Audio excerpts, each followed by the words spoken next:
Welcome to the Backlog Chronicles. We are a podcast that challenges fanboy beliefs and takes a pragmatic approach to all things gaming. We strive to create a community for self-thinking fellow gamers. A community where logical conversation can take place. and a drive to further one's knowledge of gaming can be sparked. Take a seat. Show's about to begin.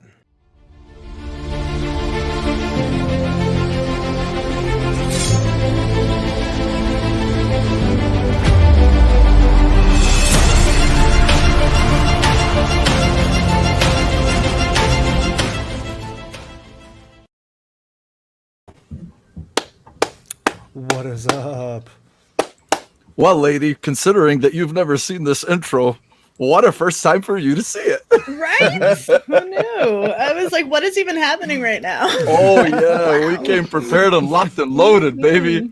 How you guys doing? How is everybody on this Sunday? Thank you for joining us. This is TBC 54. I am Mo, Dr. Mo Kalma, here with my sons. One of my sons is missing, but he is on the way. He's going to be fashionably late. Everybody Do I in get the to be chat, your daughter? huh? Do I get to be your daughter now? Yeah, Does but that mean you I have to call you daddy? Yeah, no, but hey. Starting off strong. I like it. Sorry, it's happening. I call him daddy all the time. I bet. I bet. Group chat gets a little out of hand. Oh yeah, it does. It does. Oh yeah. So yeah, everybody in the chat, thanks for being with us. So we have a great guest today. This is long overdue, but she's finally here. The poetic, the talented, the woman of many, many different podcasts and shows, and being spread out thin. Lady, how are you? I'm well. I'm excited to be here. I love your guys' show. I try to catch it when I can. Sundays are always kind of hit and miss for me, but you guys are definitely one of my favorite ones. So I've kind of been hinting at coming on regularly, and I'm like, come on, Mo. Finally, I think I just was like, I'm gonna come crash your fucking podcast. Oh no, it was inevitable. I'm telling you, whether you told me or whether you didn't, we were gonna have you on regardless. Just honestly, it even took us just a couple months ago was when we really figured out like this whole Sunday thing, right? Before even Jordan joined us, because we were like, shit, how the hell are we gonna balance? How are we gonna do it? Mike and I used to do pre-recorded. And then when Kevin joined us, we started doing live all the time on. And then we're like, okay, do we do Friday? Do we do Saturday? And then we're like, you know what, man? Nobody's doing shit on Sunday. Let's just do Sunday. Right. So yeah, I'm glad it worked out for everybody. And man, he is here ahead of schedule. Incoming challenger. My third fucking son, and there is Jordan. Flew home. Speaking of crashing podcasts, wait, I'm on this show. What am I talking about? Lady, good to have you, lady. We're so excited. So excited you're here. I'm excited to be here. It's gonna be a good show. What's up, boys? Yes. What's going on, baby? Let me fashionably late. Yeah, you are, man. I was already saying you were going to be fashionably late like 2 minutes ago, so yeah. I already took care of that for you. Cheers. Anyway, yeah. So after Lady, I got my first son, Kevin. How you doing, sir? Good, man. Good. It's always a good day when I'm hanging out with my friends, talking shit about games. So I'm excited to be here. Absolutely, man. That's why we do it on Sunday. When all the shit hits the fan throughout the week, at least we have this to fall back on. Yeah, it's like pressurized. Man, just like that. I'm telling you. And then the pretty one right here who just came late. My Super fucking pretty. adventuring son, Jordan. What's up, brother? Not much, man. Just had a nice day at work. It's Indiana getting hot Jones here. Himself. I won't complain too much because Lady knows all about hot temperatures. But yeah, we got record highs here in the PNW. It's gonna be 113 tomorrow. Unbelievable. With humidity, though, right? Yep. Yeah, not terrible. I think. Okay, well that's good. It's like 60%, I think, at most. But yeah, just trying to knock out a few more days at work. After Tuesday, I'm done for 8 days. Nice. I'm free. So yeah, we're gonna be playing lots of games, and if it's not too hot, I'll be outdoors. Okay, Jordan, you should get a steak and an egg and go to the park and throw it on the rock and Mike. just Mike, you know, for science. Bare- I've done chested. that. I've actually Honest. done the egg on the sidewalk thing. That's wild. I How'd did that go, Wow. lady? It Jeez, worked. Did it work? It Worked. Did you worked. eat it? No, I did not eat it. I did, however, make cookies in my car last summer. That's cool. Okay, I believe that. It took a that. while. It took a Yeah. while. Definitely didn't cook right Great. away, but we did. Well, it. goddamn. Yeah. That's awesome. Have you guys ever- wasn't awesome. I mean, if you know- think about it, it's not that cool. I know some assholes when we were kids, and I never had the balls to do this. They used to put slices of bologna on cars in like fucking hot Did it summer days. melt on there? Yeah, Oh, yeah. no. Yeah, because it fucks up the paint when you peel it off. What a bunch No. of assholes, man. Yeah, that's like worse than getting your car keyed, man. You know, if you get your car keyed, you can at least buff it. But that, Yeah. Oh, that's That's messed a thing. up. That's weird. I had no idea. I know. Yeah, I know. Yeah, maybe I knew a lot of assholes. In Jersey, they use gabagool. They don't use bologna. Gabagool. A little bit of gabagool. And my man, Machine Gun Mike, my third son. What's up, brother? Yo, nothing much, Mo. I actually went like 3 days without internet, and I was like, once You you were get cut off past from the world. yeah, once you get past the this sucks though, dude, it really becomes awesome, and you're just like, yeah, like fuck everybody else kind of thing, you know what I mean? And yeah, it was a good time. Had a good week. It's not that hot here, so it's actually storming like crazy for the past week here in Florida. Jealous. So it's kind of like, Let me tell you opposite. about storms. Yeah. yeah. I know you got a storm story for us. Oh, Yeah, it's God. making me feel like Virgil. No, that's an in-game song. Whatever. Anyways, yeah, good stuff. I'm liking that Halo stuff. I didn't get to go through all of it, but I'm liking that Halo stuff. I downloaded Guardians Halo 5 last night because I had to delete- I had to delete some stuff because I was like, shit. I need to start practicing. Okay. But yeah. How are you, Mo? I know you had Okay. a some type of obstacle my to man is overcome. dipping his toes back into Halo.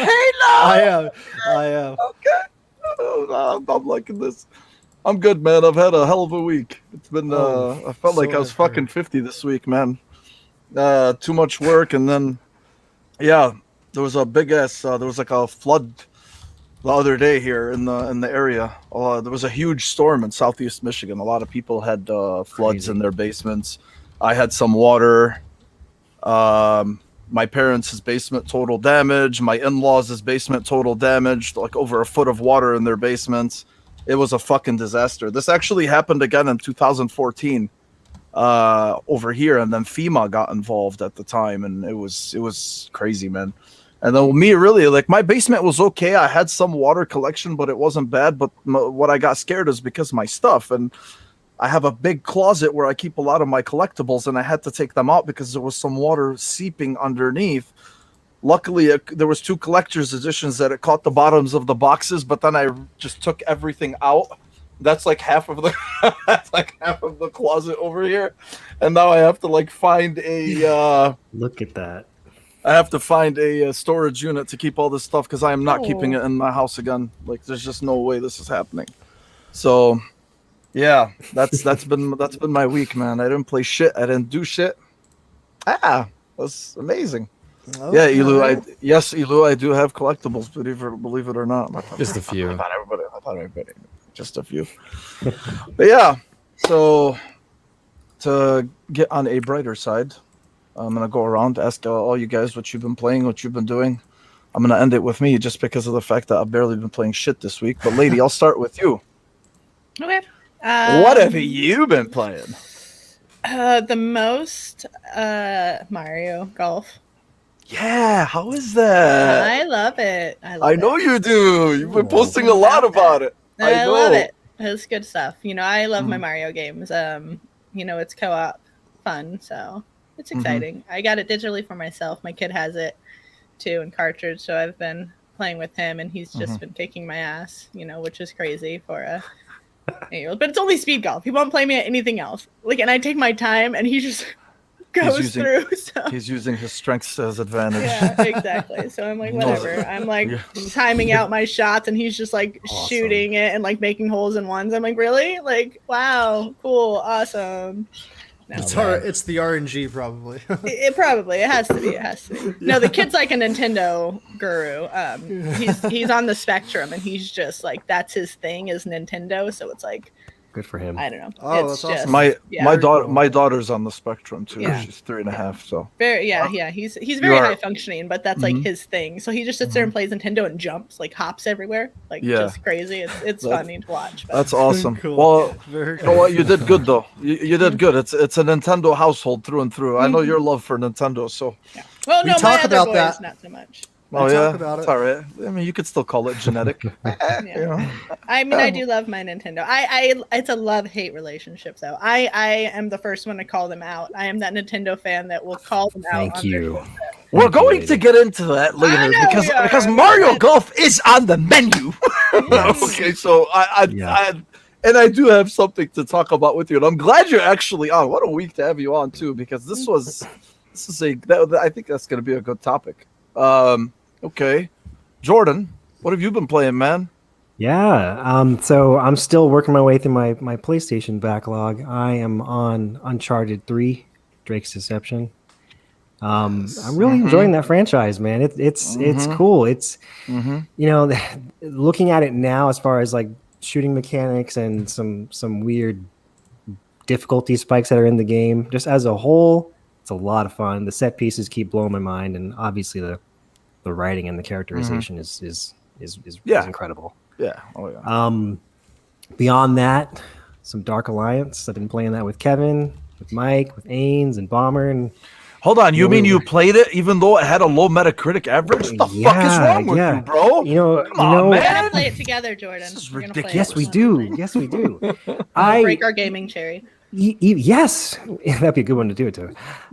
Even before I got involved with you guys and kind of talking about games on Twitter, I could not give two shits about Metacritic or OpenCritic. You're not a real gamer. Numbers. You're not exactly. A real gamer. Let it be known right here today. I am not a real gamer. But yes, Dark Alliance is fun, man. Yes, there's a ton of jank. There's a few things that absolutely cannot be overlooked. But what's there is actually really fun with friends, man. You got these crazy ragdoll physics. You got stupid fights. We're always laughing. We have broken ass boss fights, but we're just demolishing people and goblins, and it's just satisfying. That's awesome. I can't stress enough. I probably would have never played this game if it was not on Game Pass, but I'm grateful that it is because I'm actually enjoying it. Speaking of Game Pass, Mr. Badbit is blessing us with his presence. Oh boy, he's also here to cash his Game Pass check. I mean, I did see your post earlier, Joe. I hope you're getting paid for every time you mention that on Twitter. So apparently the going rate is like 15 cents. So. Damn. Tweet away, baby. Yeah. Tweet away. Tweet away. Did we already plug Game Pass or no? Did we forget to do that? You just plugged it when you mentioned it. Yeah, you did. Yeah. Okay. Maybe a few more times in the show. Yeah, it'll be a few more times. I mean, it's inevitable. For sure. Oh, yeah. We're not going to get paid for it, though. Just FYI. Right. I mean, Lady, did you plug in Game Pass? Now's your chance to plug Game Pass in. No, I did pass games. So. Okay, so you did pass games. Okay. Yeah. All right. She passed games. That's good. I did pass games. It's only $5 a month. Oh, that's cool. That's cool. I'm glad to hear that. It's the better option. Okay. All right. That's not Kevin. Bad. That's not bad. What are you doing, man? Kevin, I have been playing some janky Dark Alliance with you and Ames, and that shit's hilarious, dude. Thank you. I think people take life entirely too seriously because I'm having a fucking great time with this. Last night was it last night? Yeah, it is, dude. Yeah, last night we fucking had some boss off a cliff, and he just stayed there, and we just beat the shit out of him for like a good 5 minutes, and he hit nobody back, and it was just the most hilarious thing. He wouldn't fall off. He wouldn't teleport behind us. It's pretty funny. Or he was just he was just fucked up. Or there'll be a switch that you need floating above you that you can't get, and then all of a sudden it just drops from the sky and you're good. I mean, who doesn't love this shit? It's amazing. I've been playing a little bit of that, and I actually ended up doing a little PC gaming. I was playing Black Mesa again on the PC. It was on sale, and originally I had the mod version, so I just bought the complete version because I didn't want to deal with the jank, and I've been playing through Half-Life again for probably the 27th time in my life. But it's such a good game. So if you don't have that and you haven't played Half-Life, pick it up on the PC. It's Black Mesa, and it's on sale for like $8 on Steam right now. And I think it'll run on a potato, so there's no excuse. And otherwise, it's just busy week, man. Like everybody else, it's hot as balls over here. It's hitting 100 where I'm at. So I'm trying to not go outside. I had to mow this morning, and I almost died. But I am here. You got to tell us about this revelation you had about grass yesterday that you were telling us, man. Please, you have to share. It's a vicious cycle. It's so I message these guys, and I'm like, grass is just fucking the stupidest thing on earth. You grow it. You water it just to kill it again, and then you water it some more, and you keep doing it until you die. I mean, this is half of my white man life is sitting here mowing this fucking lawn. And you pay for the water. Why I do it. As I pay for the water, I pay for the gas, I pay for the fertilizer. I want it to grow more so I could cut it more. Cut more often, I don't right. only to bitch about. I fucking hate it. Why do I do this? No wonder I'm a miserable fuck. I'm stuck. It's a vicious cycle. I would just pave everything in fucking concrete or asphalt and make a basketball court out of my backyard. That's what I want to do. That would be the ideal thing for sure, man. But grass we just is have beautiful. rocks here. That's what we do. I know. Yeah. I was talking to Mo about it, and down in Arizona, a lot of people just rockscape, right? I mean, that's just what you do. And I'm like, fuck, I do that, but then my hoa would be up my ass and be like, hey, I hear you're not watering and mowing and watering and mowing. What are you doing? So yeah. I was sitting there in my backyard just looking at my grass, going, fuck, and I a wall of text to these guys. I had an epiphany for sure. This is my life. Man. Yeah, that's great. Is why I'm insane. You know what, man? Yeah. Everyone else today, speaking of epiphanies, everyone today, yes, in the last 24 hours, has just been this epiphany about Game Pass and how it's the best value in gaming, man. I mean, look at Mev over here, my man Mev, just saying, I'm not receiving it. I mean, everybody either is getting paid or, hey, Mev, I don't believe it, man. I think you're getting paid to promote Game Pass, man, because there is no way it is the best deal in gaming. There's no way. I don't believe that. It has to be said multiple times by everybody. All the time. All the time. Make it Anyway, yeah, so grass sucks. Actually, Mav did say something here too. This was some funny shit. I pay more to be lazy and not cut my own grass than I do for hundreds of I was days. going to say, you need a landscaper. That's what I was going to suggest to you. I know. Just paying somebody $40 a month to come do it for you. Yeah, the shit adds up. I already have somebody picking up my dog shit outside, so I'm feeling really guilty at this point. Like, why do I even exist? My wife's going to look at me and be like, what the fuck do I have you for? For $150, I could replace you. So I don't want to give her that much incentive, You could get that fake grass, that fake turf. My cousin did it. Yeah, here in Arizona, which she was like, "Oh, perfect it's so great. I'm gonna get fake turf. It burns you. Like it gets so hot. Oh, that's I can't funny. even I didn't walk think on about it. that. I'm like, oh my god, you have to hose it down before you can walk on it. I'm like, is that kind of defeating the purpose? All right, so scratch the fake turf then. Yeah, it gets so hot. It's not worth it. You guys don't even have grass in Arizona, do you, lady? I don't know why the fuck we're talking about grass. Grass. Oh, okay. I killed it. Going down the rabbit hole. I killed it, so I'm not as good as Kev there. No, it fucking deserves it, all right? It does. It had fuck to that die. Grass. It had to die. Fuck that grass. I was over it. I just didn't water it for like 2 days in the summer, and that was it. Just done. Yeah, well, my bad. Oops. It's a thing. Now I just have dirt. Oh yeah, look at this, man. It seems like Masshole too is also being paid to promote Game Pass. $9.99 a month for the price of a hope and a dream of $1. Wow, hey man. Gosh. Hey. Hope and a dream. That's right, man. Keep the dream alive, baby. Keep the dream alive. Mike, my son, what have you been playing, bro? I know you've had a frustrating ass week too. You've been cut off from the world for 72 hours. Yeah, it was really refreshing. So before that happened, though, Dark Alliance, man, I like kind of understood what I was gonna get into, but I didn't think I like that jank. It like when I saw y'all's footage, when y'all would post it to Twitter and stuff, I would be like, man, that runs and looks way smoother than my 1S. That shit is like choppy. And when I watch y'all's footage, I'm like, man, that's super clean. Like, I see why they're having like a better time than I am. Like, y'all are like, yeah, it's okay. I'm like, this shit, Avengers is better than this. That's why I kept mentioning it while we played. I was like, yo, Avengers is I cooler than think this, or whatever. I think Mike likes it more than he's leading on. He was actually role playing his character. I did like He it. was. Yes, he yeah. was. I have to get all the negative, like big and small, out of the way, you know. Yeah. But All right, go ahead, lay it on yeah, us. the role play is cool. The little characters are cool. I like it. Like, I wish there was more cosmetic type of stuff going on. Like, they got menus, like win screens at the end of the matches. You know, when you run the mission, you get what you get and what your rewards are. I really like that. Avengers doesn't have that, and like they're talking like, oh, we should put that in there, whatever. Yeah, Dark Alliance was an okay time. Like, I wish there were more characters. Yeah. But besides that, like, not a bad time. And then my internet went out and I started playing Dragon Ball Z Kakarot again because I'm on this fucking Dragon Ball Z kick.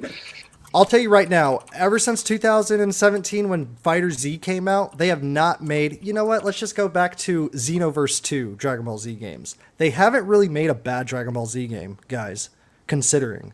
Like, have you seen the Berserk video game or any other anime video game like Kill La Kill? Whatever. Anyways, I don't even know if you guys know what I'm talking about, but they fucking suck. Yeah, they're not good. They're one of those games where it's like a lot of people like this anime. Like, let's just make a game where you just like chop, whatever, send it out, make money off it, kind of thing. But dude, Dragon Ball Z, they are so big. They just nail it on the head. They give super love to Vegito during that Majin Buu saga. Like, the animations during the cutscenes are so good, man. They're so good. And I was like, yeah, let's go for the platinum because who knows when my internet's going to be back. So let's go for the platinum while I play. And there's just so much shit to that, man. So I was like, no, I'm good on that. And then right before the show, I like wanted to check this out because we talked about it last week, was Cyberpunk on the PS4 Pro. Like, I have it up right now. And I was walking around and like trying to do a little bit of things. And dude, I have a significant loss of choppiness. Like, it is, Nice. it actually feels like a first person, you know, there's a lot of world motion blur. Sure. I probably could turn that down depending or whatever, but like the gun and the way your character is moving, it feels so much better than what I previously played. So That's good, and man. then- and just a little preview, a little tease for a little something next week. Yeah. I don't want to talk about it right now because I don't want to like overstep my shit. Okay, But hopefully that's coming tomorrow.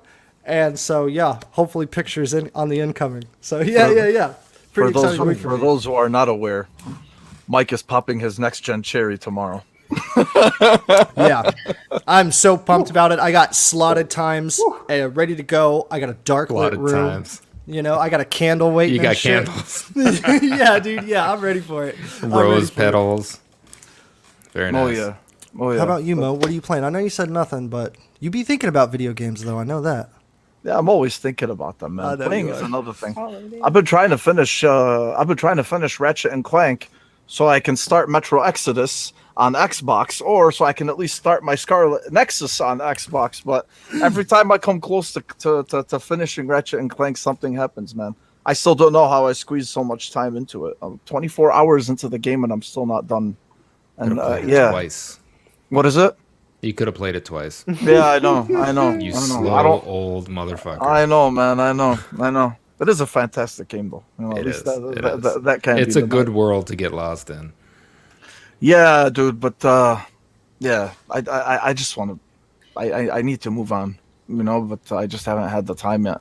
And then played some Halo 5 with Ains and Jordan and some guys last night. That was at least fun. So I'm fucking rusty as shit in Halo, man. I was barely giving any effort as it was, but god damn, it was bad. Like, man, it was bad. It was probably the worst night of Halo I've ever had.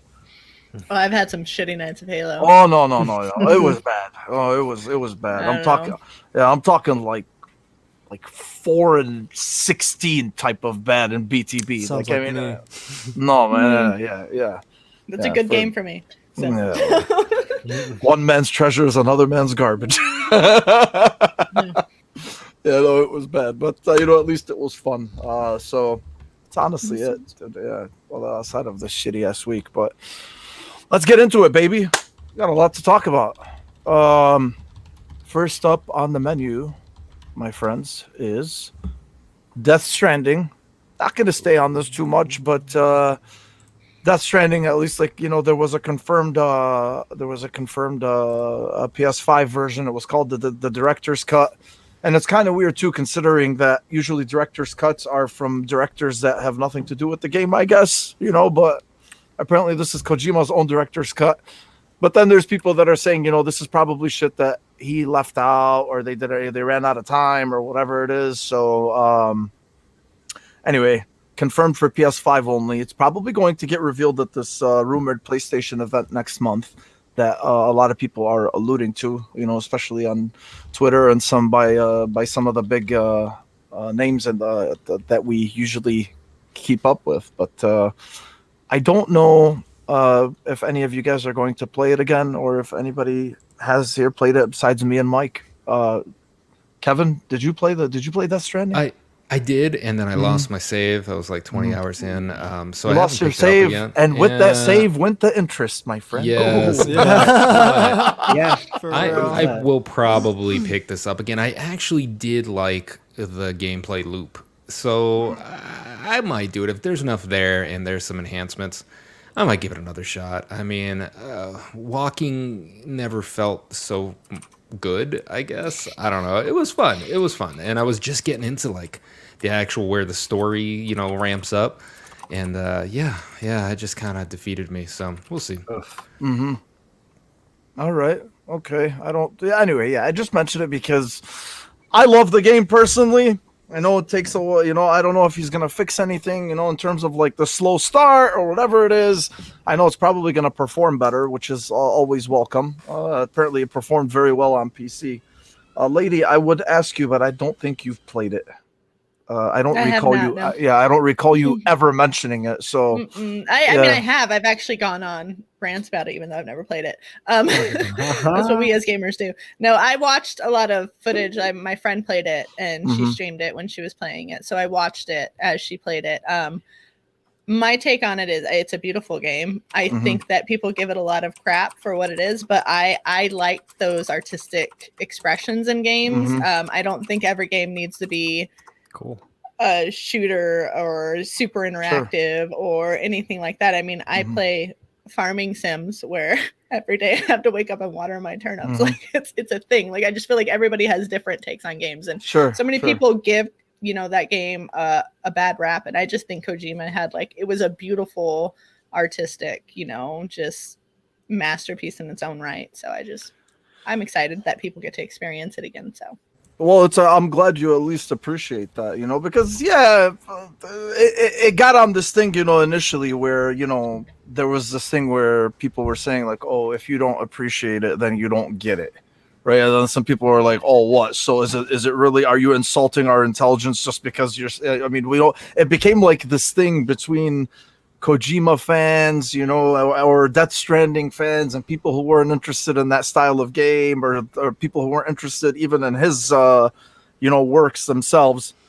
I am not a stan of Kojima, but I am a fan. I love his games. I think they're great. I think they, there's always, he breaks the fourth wall, and I thought Death Stranding was excellent. It had it definitely takes a long time to get to where it's going, but the journey itself, even with the destination, I mean, that's one of those things where it needs patience, and you can't really ask everyone of that. But in terms of what he was trying to convey, like you said, Lady, with whether his, whether it's messaging or his art or whatever, I mean, it's pretty awesome for what he tried to do. So hopefully at least this new one, or at least the cut, will add some shit that he left out intentionally or had no time to get to, so we'll see. But Jordan, you are a new PS5 owner. Is this a game that you will get to?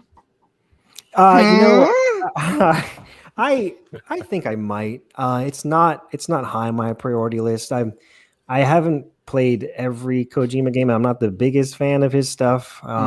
But Death Stranding never really interests me. But Lady made a great point, though, as far as, not every game has to be this, in your face explosions or gunshots. It can be these intimate experiences where it's something as simple as walking across, terrain.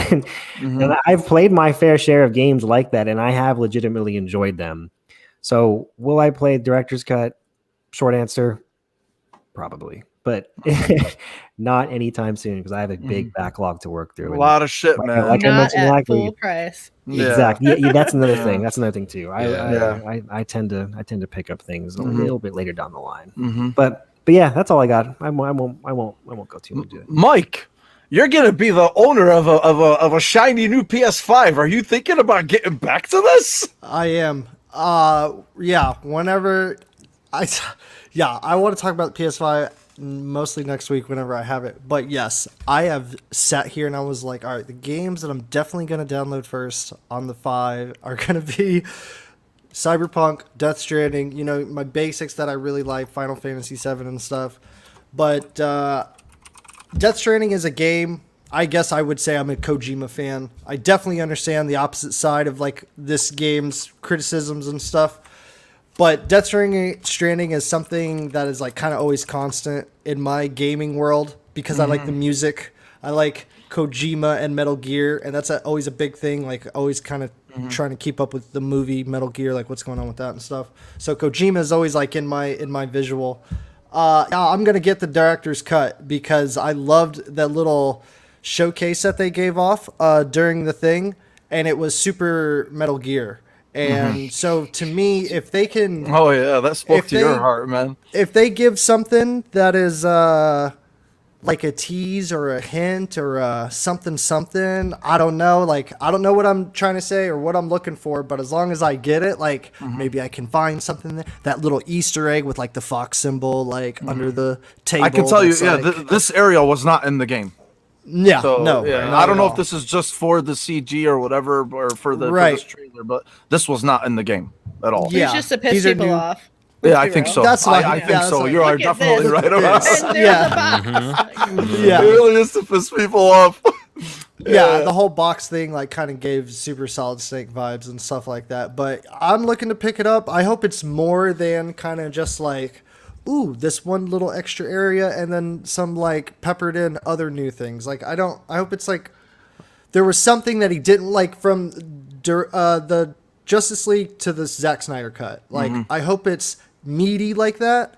And then I saw some people say like, I wonder if the PC version is gonna like eventually later on down the road get the director cut like content added to the game. I was like, oh, it's cool, whatever. Because yeah, PS5 only. Yeah, exactly. So I'm gonna look out for it, and I'm liking it. But I think he was really fucking around with people. I mean, Mav himself said here too. He's like he was just trolling about Metal Gear, and that's pretty much what a lot of people took from it too. I mean, it's for sure. Yeah, which sucks, but it is what it is. Yeah, for real. And Lady just said it herself too. She's like, it's just to piss us off. That's all it was. Okay. Okay. Cyberpunk. So back on the store. This time, at least, they admitted that it was. They said it's back on the PlayStation Store, but it's preferable to play it on the PS4 Pro and the PS5. I saw this Digital Foundry breakdown of it, at least like after the new patch and whatever, and they did say that it still got problems, but it runs, like you said, Mike. You were just saying yourself too that it actually does run better on the Pro itself. Honestly, man, like I'm at the point where I'm like, all right, man, like update whatever. I'm just gonna wait for the next gen enhancement. I thought this was just something to just mention. I think we talked a lot about Cyberpunk last week, did we? I don't even fucking remember. I don't even know if it. Yeah, I don't even know. Yeah. That's a long time ago, man. Yeah, I know. Yeah. I know. Exactly 7 days. Look up Bomber, my fucking son. That's right, man. Bomber. Cyberpunk for the win. That's right, baby. I love it. But anyway, Lady, did you play Cyberpunk? I did. Do you intend on going back to Cyberpunk? It's one of those things that I intended when I got next gen, when I went into next gen, because I had got it when it launched, and I still had a VCR. Like I had an old fucking Xbox, so it was rough, and I never went back to it. I never went back to a lot of things, and my backlog is just now burying me alive. So I will go back to Cyberpunk. When? I don't know.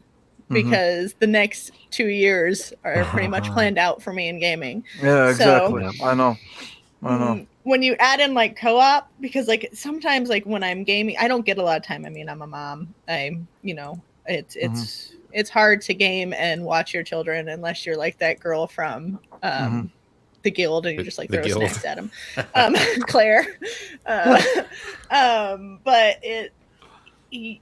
when I do go to play, I'm like, okay, do I want to play this solo game where I'm just going to sit here and play, or do I want to join up with my friends and play the same game that I've played thousands of times before, but it's with my friends? So it's just, the juggle becomes real, when you're an adult. Like it's hard to do, but I mean, I want to sit down and I want to play it. I want to finish Valhalla. There's so much that I want to do and finish, and I just haven't. So I just get taste here and there, and then. Okay. All right.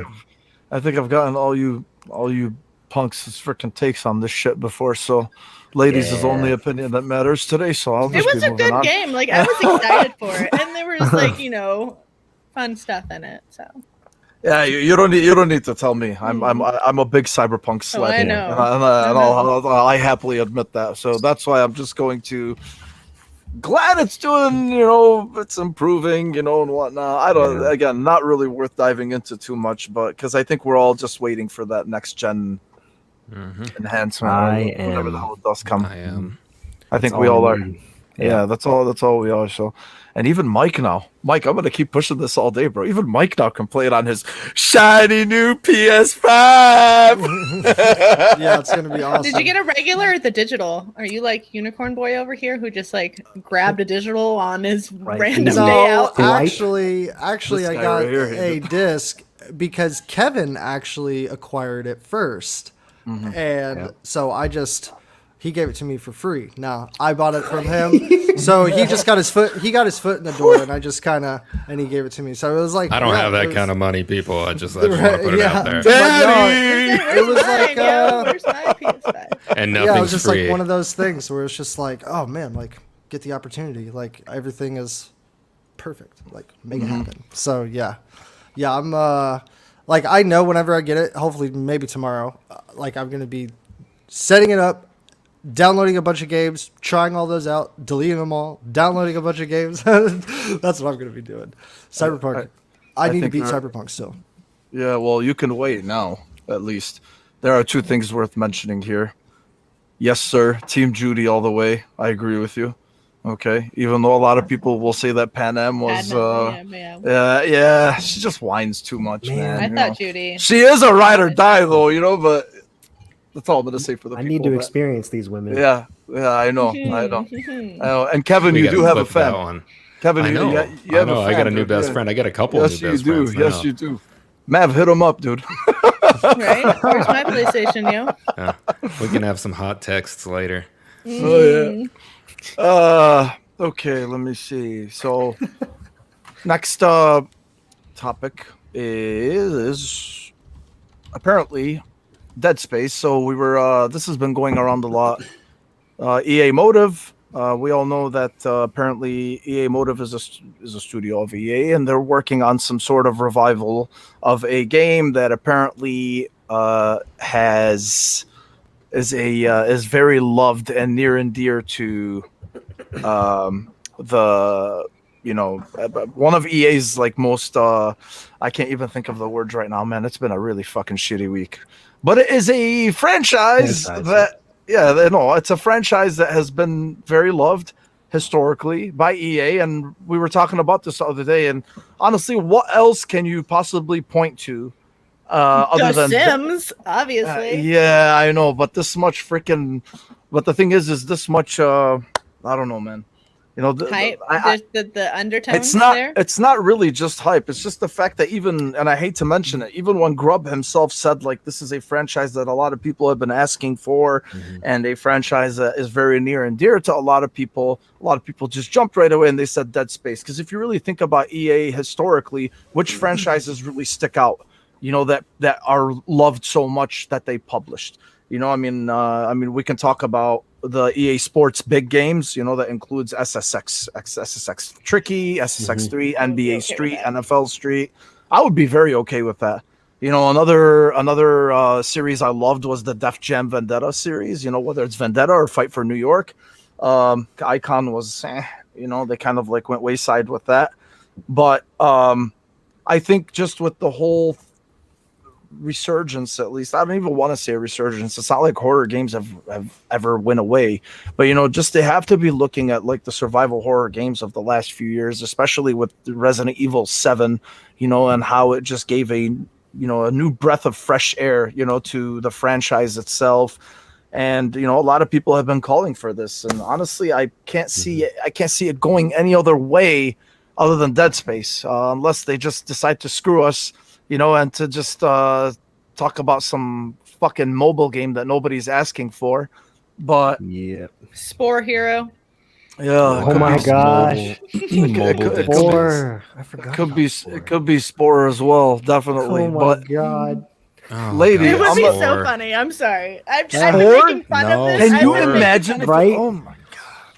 That was from Will Wright. That was actually from the maker of The Sims, Will Wright. I know. Yes, yes. I just feel like there's other options, and everybody's on the Dead Space kick, and I wouldn't be against it. I've actually never played the games, so it would be awesome. And with the Mass Effect trilogy just recently re-releasing, like I would love to see that kind of get a renewal, like a resurgence. Like, hey, we're re-releasing these, and they're upgraded, and we have a new one coming out. Like that would blow my mind. I would be okay with that. I mean, yeah. So.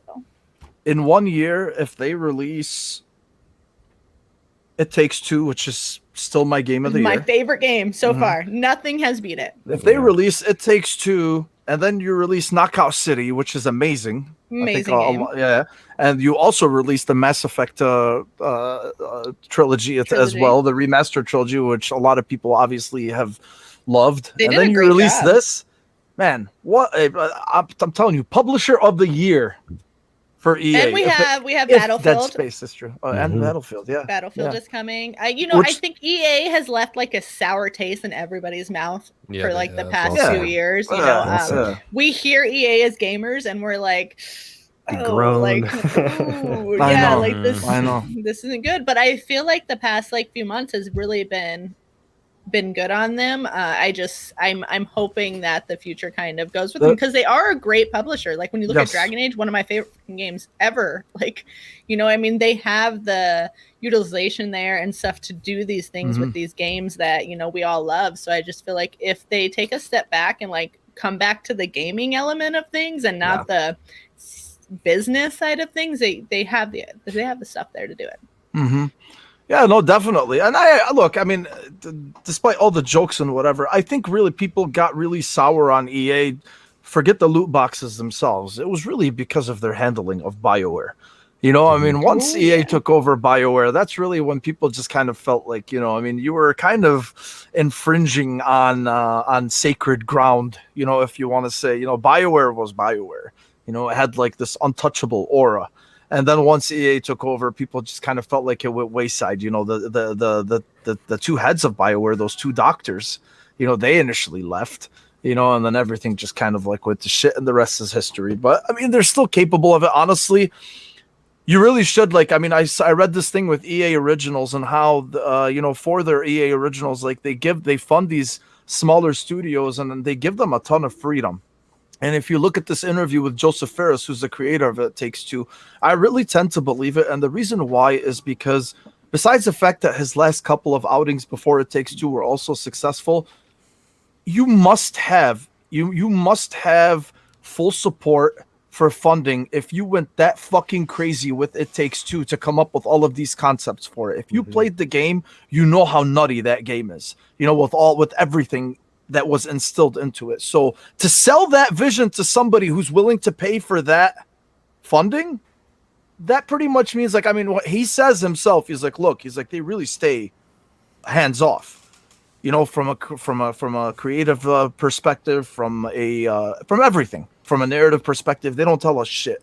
That we're literally allowed to make, you know, we're literally allowed to make what we want. Now, it's not like it's, oh, whatever, go do whatever the fuck you want and we'll support it either way. Like, obviously, yeah, it still has to be something that they feel like would still be profitable. It's still business at the end of the day, but still, I think if EA does go with this, I think they will knock it out of the park. The cool thing is besides everything that happened or that was said, Eurogamer themselves, they did corroborate these claims, and they're also saying that this is a revival. So, and then Gamatsu, which is another publication which I actually trust, they also heard separately, and they said that a revival is in the works at EA Motive, which is said to be a reimagining rather than a sequel to the existing trilogy. I want to get to Kevin and Jordan and Mike. I don't think it's going to be a sequel just because of the way 3 ended, and a lot of people just weren't really happy with the way that that game was handled. You know, Dead Space 3 was like the God of War Ascension, you know, from the older games. Like, everybody's just like meh about it at the time.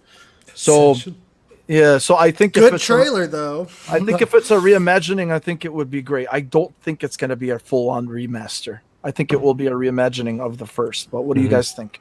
Jordan, I'll start with you. Yeah, I would be totally on board with that. I know we've spoken, you know, in our DMs that, like, for me personally, I've been like trying to convince myself it's not Dead Space. It's not Dead Space. I just don't want to be let down. Yeah, I know. But all signs point to it being Dead Space. So, and I think a reimagining would be good. Because they kind of need to reset everything after what Dead Space 3 was, because it was too much of a departure of what made 2 so good. The co-op idea was cool, but it wasn't executed in the best way. Sure. Funny enough, you know, we talk about it's Motion Studios, right? That's doing it. Yeah. No, EA Motive. Yeah. So they've done a lot of, you know, mostly racers and the ship stuff for the Star Wars games. I was listening to Joe, Mr. Badbin, on PS Trophy Room, a PlayStation podcast, and they were talking about. They mentioned a point that Dead Space, this game was built off of the Tiger Woods PGA Tour engine. Which one? Awesome. Dead Space was built off Tiger Woods PGA Tour 10. Really? Wow. Can you believe that? Okay. So if they can they made the point that, you know, if you can convert an engine that's running a sports game into this, then Motive could probably do. Shit, it looked better than Tiger Woods. Yes, it did. Yeah, it looked much better. I have faith now. Dead Space was a beautiful game, man. Yeah, it was a beautiful game. And then they just took it to like that next level with 2. But Lady, you will love these games if it does come out this way. These are incredible. So good. So well done. Lady, you never played them? No, I've never played them. I never played. I never got to play them. So I've actually thought about picking up the trilogy just to play through them now. But now I'm like on hold to see if maybe they do a remaster. Well, if you were aware, they are on EA Play, which is part of Game Pass, which is the best value in gaming. Just FYI. I know. I just wanted you to know. For only $14.99 a month. Cha-ching, baby. 15 cents right there. Deposited into our account. Gosh. Every first time members, it's $1. And first time members, it's $1. That's right. Yeah, Kev, what about you, man? You know, I think that it's going to be much like the Mass Effect trilogy remake. I feel like that's just what they're going to do at this point. I just have a very strong feeling. A reimagining of the first one would be fantastic. Like a full-on, almost Resident Evil type of remake. I dig that too, but I think the easiest way would be to just do all 3, brush them up, get the controls going, ray tracing, all that shit. Because it would be, they still hold up. So I think it'd be easy money, man. They'd be printing money at that point. And we all know that these companies love money.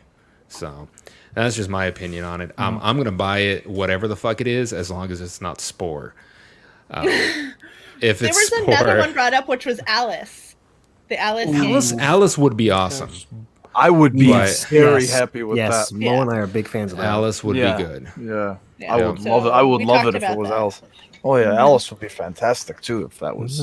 There's so many games there. Like, and I'm one for new IPs. Like, I'm always pushing new IPs. I'm like, I want to see new IPs. But then, like, when people bring these up, I'm like, oh, I wouldn't really mind that. Right? Like, I wouldn't be too upset. That's the trap we fall into. I know, right? Yeah, some of them are like, just give me good new games. things, but also give me all those goodies.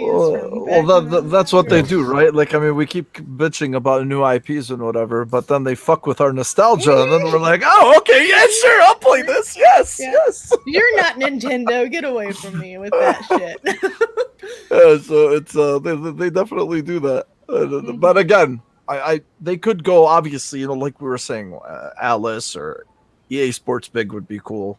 Dead Space, it's looking like it, at least from what these people are all saying, these publications and whatnot. So we'll see, but we'll try to temper. And they're already doing NCAA, so I mean yes. That's the thing. They're already doing these. That's what I'm saying. They're bringing back Tiger Woods, or I'm sorry, they're bringing back EA's the PGA Tour games, and they're bringing back NCAA football, which was another freaking huge win. So yeah, we'll see, man. Let's go EA, baby. Okay. Kevin, I'm going to shift to you for this one, man, because I was honestly going to leave this off. Because, all right, so what we know is apparently Microsoft, they are building cloud native Xbox games. So we already know about xCloud and how great it is and how they just recently updated the server blades to the Series X. And apparently it's been running much better for people who have tested it with the Series X blades, depending on the game. But obviously these are games that are streamed. These are games natively that are not natively made for the cloud. These are just streamed via xCloud. But apparently what they're going to do is they're going to make cloud native games. And they hired Kim Swift to develop it. If you don't know who Kim Swift is, Kim Swift was one of the original developers of Portal. So she left, she did her own thing, and then she ended up joining Stadia to develop cloud native games, and then Stadia went wayside, as and the rest is history. And obviously Xbox took her because they have a more grand vision of what they want to do and what they want to achieve with the cloud gaming space. And I'm not sure exactly what it is that they're. Kevin, I want you to take to lead with this, because when they say cloud native games, I don't know what it is that they can possibly do with these worlds. I talked to Ains about it before. He described like this big, just everything. Honestly, man, I'm not gonna even talk out of my ass. You just go ahead and tell me what the hell you think. I'm not. All right, so. There's not much info. It was a pretty vague statement, right? They just said cloud native. Here's what I don't understand: is these games are all running on, Xbox hardware. They're not being emulated. They're not. So that doesn't make sense there. I don't understand what they mean by cloud native. If there's no porting going on, if they're literally Xbox games running in the cloud. So maybe they mean cloud games that are more cloud friendly is kind of what I'm thinking. Like games that don't require exact input latency, games that don't require, that is the only thing that I can think of. Just easier, more casual shit that people can play on the cloud. I can see it being big with indie games. I can see it being big with story-based walking simulator type games. But that's the only thing I can think of, because you're just playing an Xbox game elsewhere and streaming it to your device at home. So I don't know what cloud native means. So, and maybe we'll get some clarification. So here's one thing that I'm seeing from Windows Central, which actually Jess Corden, this is written by Jess Corden, he kind of makes a good point about this. He's like, he talks about various games out there using cloud, and he says more often referred to as dedicated servers, right? He mentions like World of Warcraft and other MMOs. Sure. Right? He said they run on dedicated servers. Flight Simulator, it parses real-time cloud data and weather patterns, dynamically injecting them into the game on the fly. Sure. Some competitive shooters also use dedicated servers. But he said none of these are cloud native, though. Data on your players' actions and movements may be uploaded to the cloud and then fed back to others in the server. But the graphics input and usually physics are all rendered on the client. Yes. I mean, those dedicated servers have been pretty much a mainstay on PC. Gaming, any MMO, any even old FPS shooters had dedicated servers you get on, but everything's rendered locally on your machine. So it differs. No, go ahead. I'm sorry. No, I mean, it just differs in that nothing's being rendered on your PC. There's very little. I mean, you are rendering video.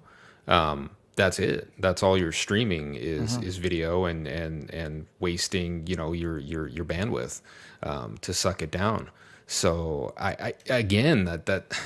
it still doesn't explain what they mean by cloud native. I mean, everything being stored up in the cloud, I guess, would be cloud native, where nothing is meant to be stored on your local device, but that's already happening. So everything's being rendered there. There's literally nothing going on your, there's some strings, some APIs, some shit to, make sure that your controller fucking works, right? I mean, there's some basic level input there, but everything else is just being streamed. So I'd like to know what they meant by cloud native. I don't know. Because he keeps saying, that's the thing. He keeps talking about graphics inputs. He's like, usually physics rendered on the client, which creates a latency gap between players in the experience. Right. So he gives an example. He's like, have you ever seen a kill cam in Call of Duty and noticed that the player on the other end saw something completely different than you did? Your positions weren't in sync. This is often referred to as a host advantage, since Call of Duty uses players as consoles for hosting matches. So basically what he's saying is, I mean, when they're saying like native games, they're literally saying like games that are everything is processed and rendered through there. I would love to see more dedicated servers for a lot of these games, like the Call of Duties, like the Battlefields, right? I would like to see more of that because then you don't have a host advantage. Then all your bullet times and your hits and everything are processed in the cloud, right, on that server. And that's much better in terms of just overall experience for everybody. So maybe that's what they mean. It's just it's confusing, right? I mean, I don't know if they were to do that cloud native, as they're calling it, then that would affect people playing on consoles as well, right? Because they'd move that portion up there to the cloud. So so just the wording's just shitty. Maybe they just really don't know what's going on quite yet or how they're gonna do it. I think they just want to make it a more seamless experience. I was actually surprised when I became a console gamer of how little is being done, dedicated server wise, because everything that you play, aside from like custom matches, is usually on a server somewhere. Sure. When you're playing on PC, so you don't connect to another dude's box to play, a lot of these games. Yeah, don't fuck with another dude's box, guys. Yeah, I never fuck only on Fridays. No one else. Yeah, I'm interested. I mean, obviously they got big money and a lot riding on this shit. So I'll tell you who really wants to give their opinion on this matter. It definitely seems like Laidy. She's like really, I could tell. I'm so into TikTok. I love it so much. Yes. I just absolutely know exactly what I'm talking about when it comes to TikTok. No, but I can say that it's so exciting to see female. Mike, sorry. Nothing. Nothing. I forgot to turn my mic off. Down. No, I'm excited to see that they picked her up.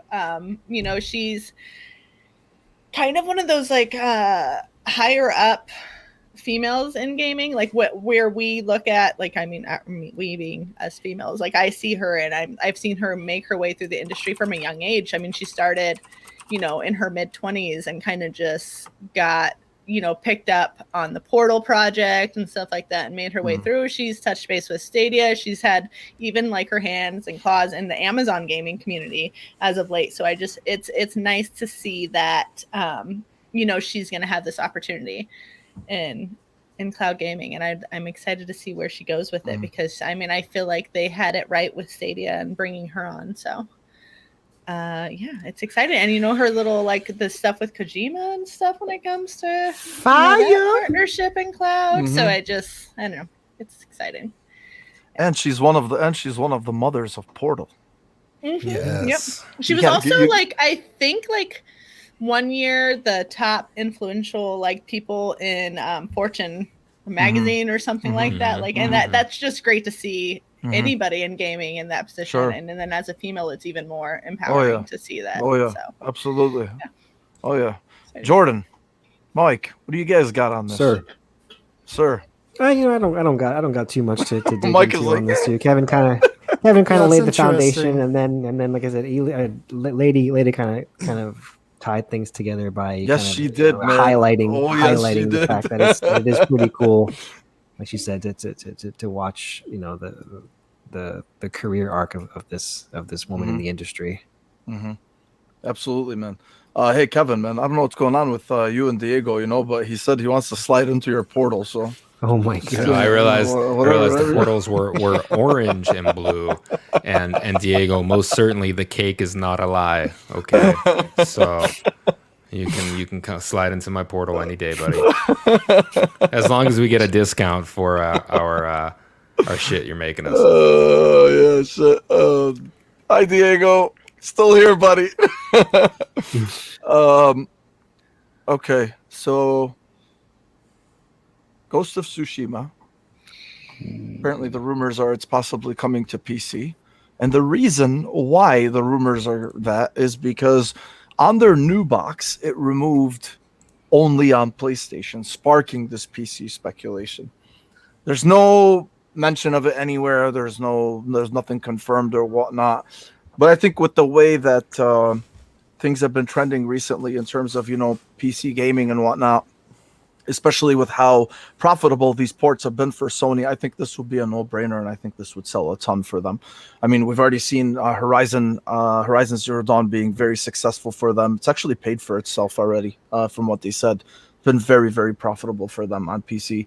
And now, like you're looking, we just saw the end of the month, the end of the week top 10 on Steam, and then 4 of the top 10 are Xbox games. You got Horizon, Forza Horizon 4, the Ultimate Edition, and then obviously there's the Standard Edition, and then you have the Master Chief Collection, and you have Sea of Thieves, and this is Steam, not Game Pass, so people are buying these games. And I think number 2 or number 3 on that list was Horizon Zero Dawn. It's still selling on PC. So I think if this was to happen, a lot of people would absolutely play this game, and I think it would definitely, because it's so beautiful and vibrant and all that shit, I think it would definitely take advantage of all of those of the extra horsepower that a lot of people would have for it. But I think this is big, man. I mean, if it does happen. But what do you guys think of Ghost of Tsushima coming to PC, Kevin? It's happening. You think so, huh? Yeah. My lack of sources tell me that it's most definitely happening. I mean, it's a good pattern, and it's a win for everybody. I don't see a loss in having the game, be out for a year and then releasing it on PC. Great game. PC users will fucking suck that shit right up, dude. I mean, they're playing Steam early access games. That's all there is on PC. Master Race my ass. But they love these games, right? And a lot of them have a PlayStation just for this. So if they know that this is coming, I could see a lot of them being like, "Fuck it, I'll just wait, 6 to 12 months, and this will be released." So yeah, that's exciting, and yeah, I can see a definitive edition or some shit being launched. And it'll be $59.99, and it'll sell like crazy, just like all the other ones that have released. So, yeah, games are coming to PC, PS fanboys. It's inevitable. Jordan. Yeah, no, it only makes sense. Like Kevin said, like it only benefits. It just shouldn't say it only benefits. And not only does it benefit more people because they get to experience the game, but it benefits Sony because they're going to make money off of it. So, like I said, it just makes, from a business perspective, it's uncontestable, I'll say. Oh yeah. So that's really all I have to say. I have not played Ghosts yet, but it's on my list. Everyone here in the chat, you guys have been telling me it needs to be experienced. Yes, it's good. Yes, it does. And if you guys sorry to take the mic again, but if you guys see the games that they are releasing, right, on PC, they're very well cultivated, right? They're gatekeeping some of their better games. Not to say the games they have released aren't good, but there's certain games that we haven't seen yet that are about, released at the same time or even further along that they're keeping behind the PlayStation hardware, or behind PS Now, right? Or behind something. They're gatekeeping the shit out of those. So will we see those come? I think eventually we will, but I'm thinking it's going to be with a service from them like Game Pass. That's what I'm thinking they're holding off on. So we'll see. Oh, you really think so, huh? That's another, that's a deep rabbit hole you're about to right? I'm like, yeah, I don't know. I think it would make sense for them, considering that it sold so well, just on one console alone. So I think to take advantage of that would definitely be wise for them. Especially, it's a game that's the thing, man. It's really weird when you think about what games they would actually bring to PC and which ones they won't, right? Like some people think that eventually every single PlayStation game is coming to PC. I'm not of the mindset that thinks that, but then I can't explain to you why I can't. Or why I don't think so, right? Yeah. Like the other day, I was having a conversation with one of my buddies, and I'm like, I can't see Ratchet and Clank coming to PC. And he's like, well, why not? And I'm like, you know what, bro? I can't fucking answer that. I'm like, I really can't answer that. I have no idea why, right? But for some reason, and I don't know if it's just because of the history bias itself or whatever it is. History, long-standing. It's different than like Horizon. It's different because that's a new thing. That's a new IP. Like they had the opportunity to bust out of that thing. Like when you have those now long-standing relationships with something, it's harder to let that go. It's the same thing with Microsoft, like with Halo. Like could you imagine Halo on PlayStation? Like it would be a weird thing to kind of try to grasp, like because that long-standing thing is there. I think we can go to like the Nintendo thing. Like, it would be so hard to like imagine like Mario just like popping up on PlayStation. It's just it's a weird thing because it's so ingrained in that console, like in that ecosystem. So I agree. Like that would just be weird to see Ratchet. Like when you said Ratchet, I'm like, oh, that would be so strange to see Ratchet come to PC. But when you mentioned Ghost, it was like totally easily for me to like picture it. It's just so weird to like even kind of try to comprehend that because I'm like, yeah, Ghost on PC would be amazing. Yeah, awesome. I'm like, Ratchet, whoa. I don't know. That's a little weird, but no, I've never played Ghost. So I lost my PlayStation. Well, I didn't lose it. My sister needed something to play on, and I barely played it except for exclusives. So I gave it away right after God of War. I could let her use it, and then I never got it back. So it's basically gone now. Dash makes a good point here too, because Dash said wasn't Uncharted rumored to hit PC. That would be the first long-standing. If you guys remember that, that presentation, that presentation for Sony where they were talking about like their future plans or whatever, and then they showed Uncharted in the PC plans. So yeah, but Uncharted is still not as old as Ratchet. Dash. Ratchet and Clank started on PS2, man. So that's old school. That is like really old school. Yeah. So we'll see. But it's very, it's very interesting. I don't know, man. Mike, what do you think, dude? What do you think about these games coming to PC? I like kind of what Kevin was saying. Actually, Kevin, the only thing I heard you say was God of War was the best PlayStation game. To be quite honest, no, I didn't. Is that what I said? Oh shit! Okay, that's just what I heard. Yeah, that's what I said. But I can see this happening. Like, I feel like PlayStation has that little bit of, I don't know, whatever it is, where they're just like, yeah, PC, like we'll give them to you when you want them. But if it does happen, I do think it would be cool to watch the reactions of those PC players to like witness that first time. If you know what I'm talking about, when that title splash comes up, you're like, oh my god. So that'll be cool to like get a whole another flourish of like people like talking about the game again, because I really liked that time when Ghost of Tsushima came out. Like everything was all good in the hood and everybody was happy, posting little haikus, and they were like doing their little songs. Hell yeah, man. Pictures and stuff. Do you remember? That was a good time, man. Elu's really still posting haikus. Yeah, I know. I know you're still That's awesome. It's awesome. So I hope it happens, man. I hope it happens. Oh yeah, definitely. So we'll see. But yeah, I still can't see Ratchet and Clank being on PC. I'm gonna die on that. Yeah, I don't see that either. I still can't explain why, but No. I can't see it. It's weird. Okay, this is we're gonna circle back to Mario Golf because we talked about it before the show. Well, as the show was starting, so this was the reason why I wanted to mention it is because I wanted to see what you guys thought about. You know, it's gonna go back to reviews themselves, but the thing is we're really used to seeing reviews for these Nintendo games being pretty solid, right? At least high 80s, sometimes low 90s. Like Nintendo games they have like this untouchable aura to them where no matter what they make and no matter what they press, whether it's shit into a cartridge, it's going to, now we know it's going to sell, but how good is it? You know, I mean, everybody always talks about Nintendo bias in the media. They're, they can never do any wrong, no matter what they release, blah, blah, blah. But when I looked at this game, at Mario Golf, and I know it's going to be fun, and again, guys, this has nothing to do with Metacritic, it has fucking nothing to do with with how we perceive games to be. We still play janky games, we still play bad games, we still play great games. It doesn't matter. This is just a conversation about how this is being perceived, at least by the media, and the reason why is because the OpenCritic average for Mario Golf, and fuck Metacritic, I'm on OpenCritic. The Mario Golf OpenCritic score is 75 average, right? Which is pretty good. But the critics, 61% of the critics recommend it, is what the percentage shows.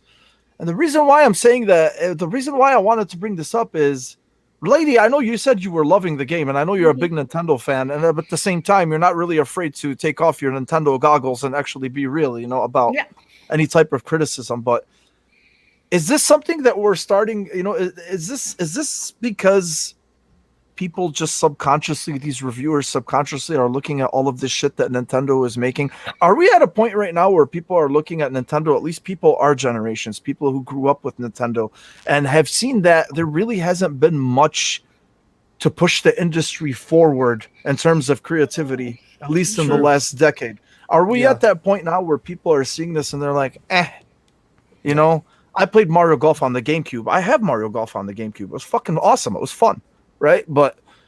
And I get, generational advantages and hardware advantages and whatever, but I'll be honest with you, man.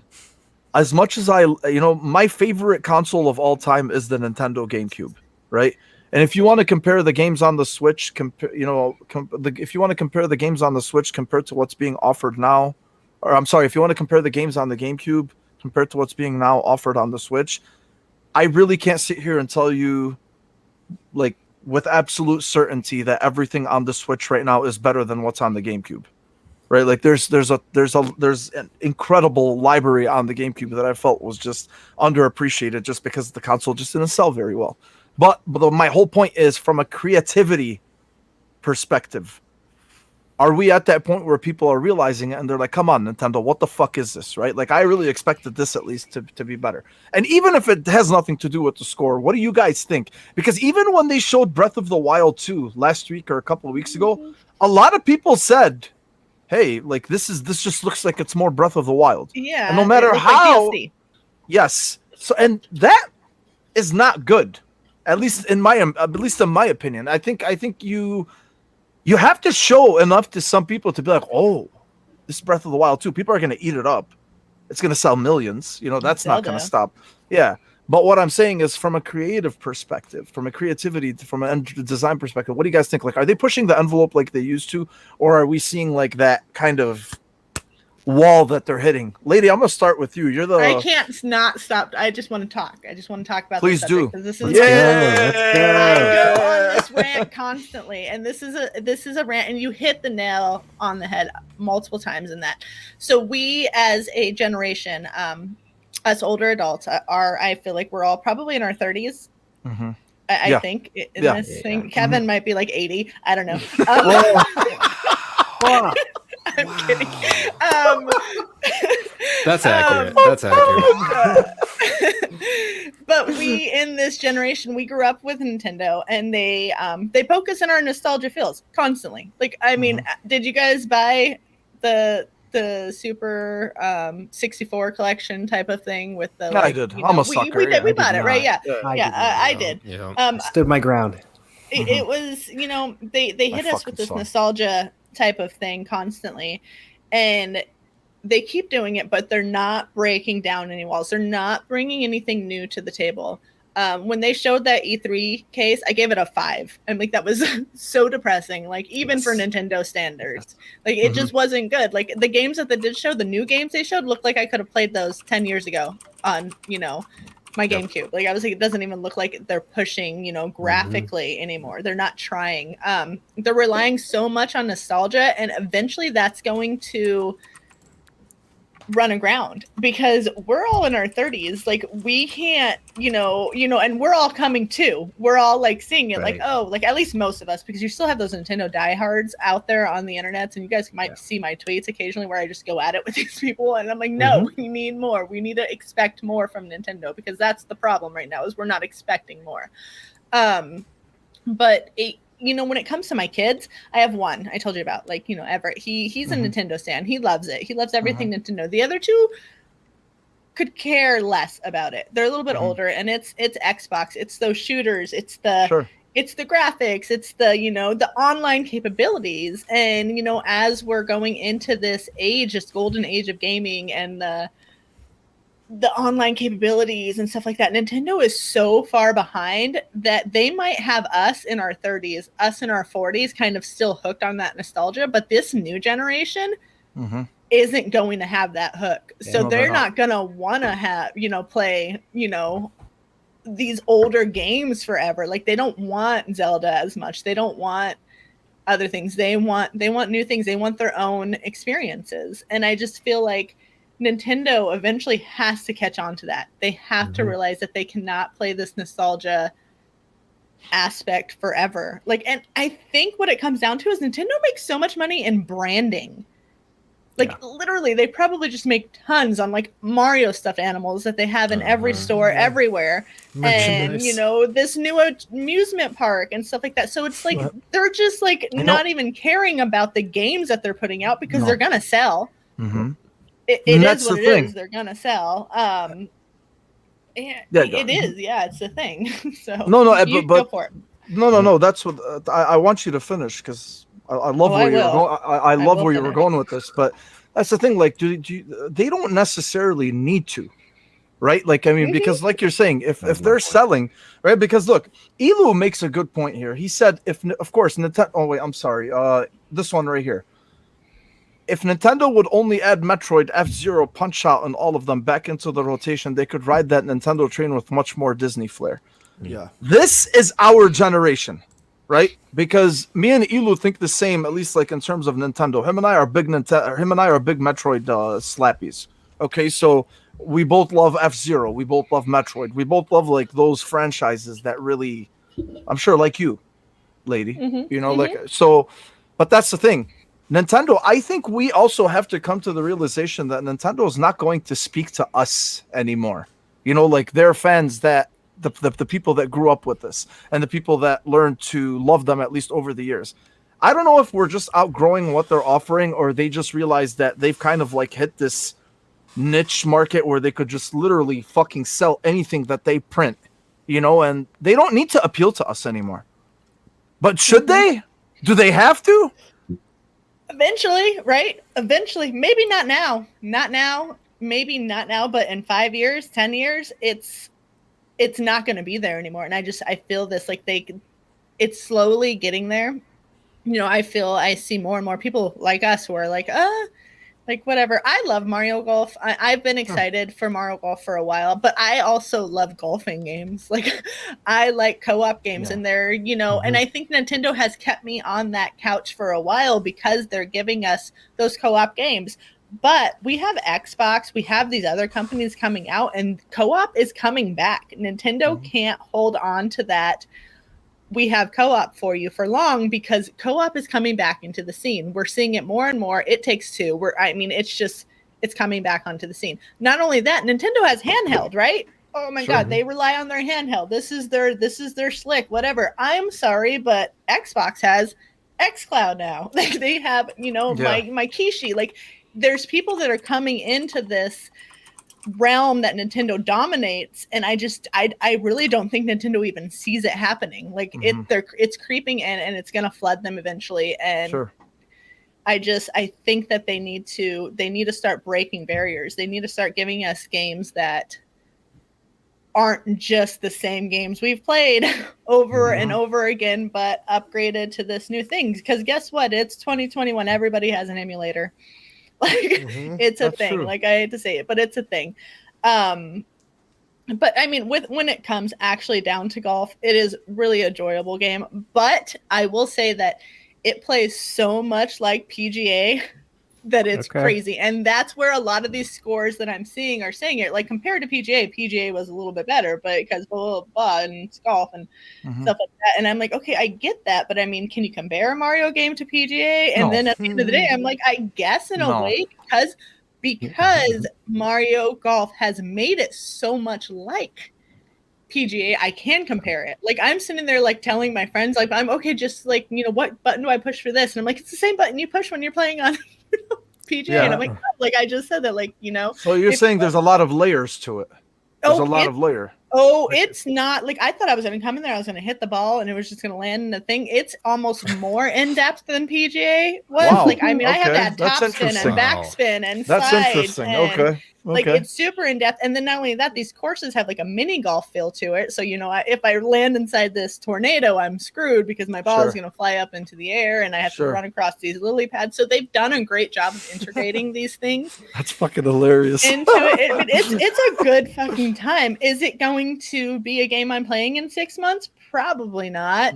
Except for, you know, those co-op instances, which it's like that with every Mario game for me.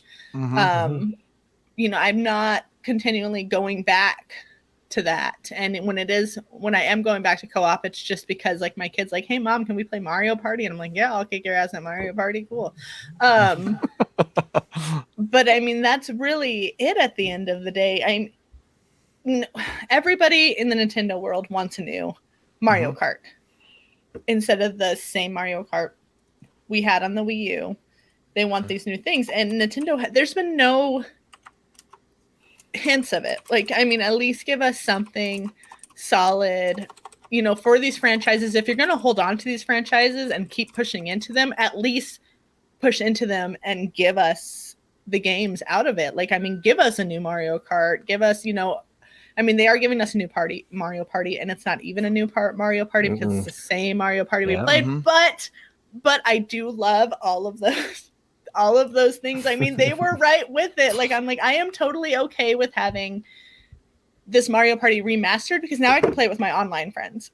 Like, I've never played those levels with people online. Like, it's going to bring a new element to it. So, yeah, smart on Nintendo, cool, but still replaster, remake, reuse, throw it out into the gaming world, and we're going to eat it up.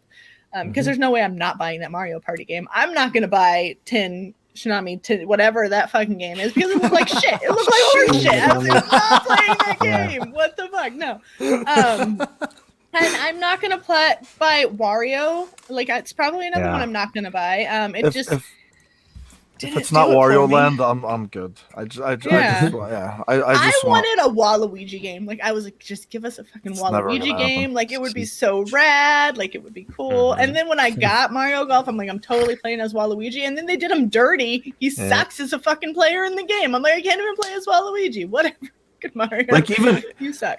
Even Wario World on the GameCube was fucking awesome. It was so fun. Yeah. Exactly. Why did you not make a 2? Yes. Why? That's. And they give us WarioWare of all of the things, like just this like weird like fucking game that I don't know. I don't know. That is like what I say with Nintendo all the time. I'm just shaking my head. I shake my head. I'm like, what are you doing? What are we doing? WarioWare. Yes, exactly. Games. I swear to God, that is so accurate, dude. Man, that's amazing. And I don't know if you guys saw it today that the rating went live on Walmart, and it kind of like goes over the rating for WarioWare, and like some of the things it mentions is like one of the games you have to push poop around, like that's you have to push and poop around, and you have to catch pink poop that's falling out of birds, and like there's so much like toilet humor in it. I'm like, of all of the games. Nintendo, what are we doing? Yeah. Like it's so weird. I don't know. That's awesome, man. It's just Jordan- different. I don't Yeah, know. it is. I know. Nintendo. I just know. shake my head. I just say it all the time. And I'm the first one to be like, oh my God, yeah, let's play a Nintendo game. But I'm also the first one to be like, fuck you, Nintendo. Give me something new, please. Like, yeah, you mentioned the Breath Lady. of the Wild. You mentioned that. And like, I watched it and I was like, okay, so you added like going through a floor, but it's the same map, but in the clouds. But then you go back to the same map I already played in Breath of the Wild. Like, what is like? I mean, it literally looked like DLC. I'm like, I don't understand. I don't get what they're doing. Like, they took the base game and then build it on it, which is, you know, I mean, every Assassin's Creed ever. Like, cool, but I want them to give me something new. But then when you think about it, what can they give us? Like, But that's what we're saying, right? Like, I mean, they're not even hitting their old, the old shit that we love. Like, I've been fucking begging. things. I've been begging for a Metroid port for 4 years, right? Like, I think we all have, in any way, shape, or form. Hey, you know what? I'm not gonna lie to you. I was happy with Metroid Dread. I pre-ordered the collector's edition. I want it. I'm all about it, but it's not Prime, right? Like, I'll be honest with you. Like, Prime is what made me love Metroid. I wasn't a big Metroid fan when I was a kid, right? The 2D Metroids. Once I played Prime and Prime 2, right? And then Prime 3 on the Wii U, the Wii, unfortunately. Once I played them, that's when I kind of was like, holy shit, this is incredible, right? Like, Metroid is amazing. Then I started dabbling into the old 2D ones and whatnot. So I'm excited for this one. They're mixing up a lot of that 2.5D elements and whatever, but still, like, you clearly know there's a market for it. A lot of people want it. Anything you fucking make is going to sell. So Look at Animal Crossing. look at fucking Animal Crossing. Holy shit. Like, and I played Animal Crossing on my GameCube. That was like one of my games. And when it came out, like when they were re-releasing it, I fucking got so stoked, so excited. I mean, I couldn't even begin to like encompass the excitement that I had for that game. But it's dead now. Like, I mean, not completely, but I'm like, okay, now the hype is gone. I mean, it's there. And then they couldn't even come to E3 and show us like new things that are coming to it. I'm like, this is your big getter right now. At least show us something that's Animal Crossing related to get people back into your game.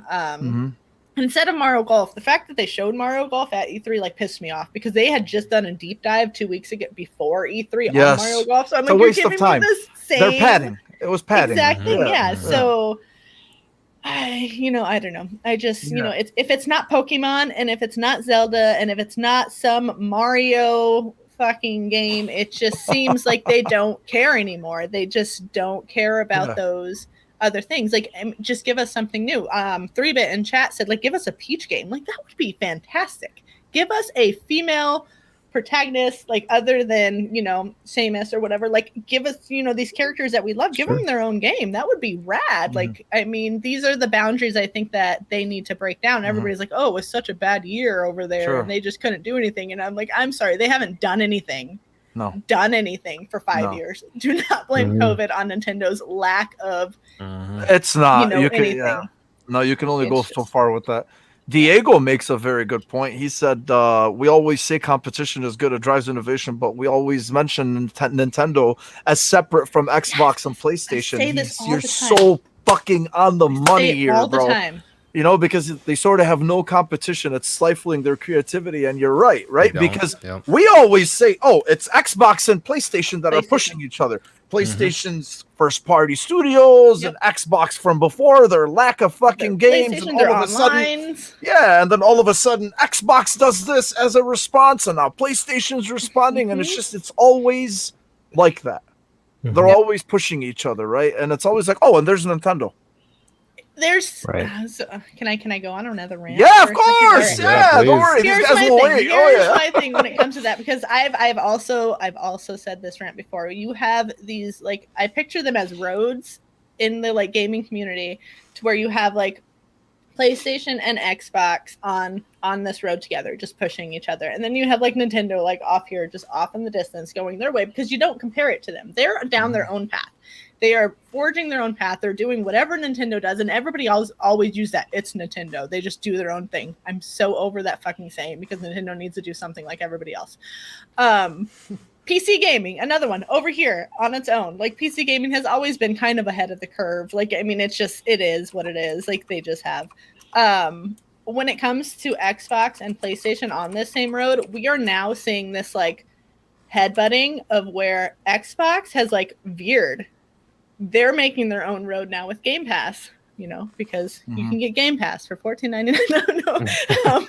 But they're veering their own thing, and I feel like we're coming to this like head in consoles to where PlayStation and Xbox are going to be doing their own thing, and now we're not going to have Nintendo, Xbox, and PlayStation together, and PC, but we're going to have 4 separate roads completely, because everybody is now doing their own thing. And I think Nintendo has just stopped.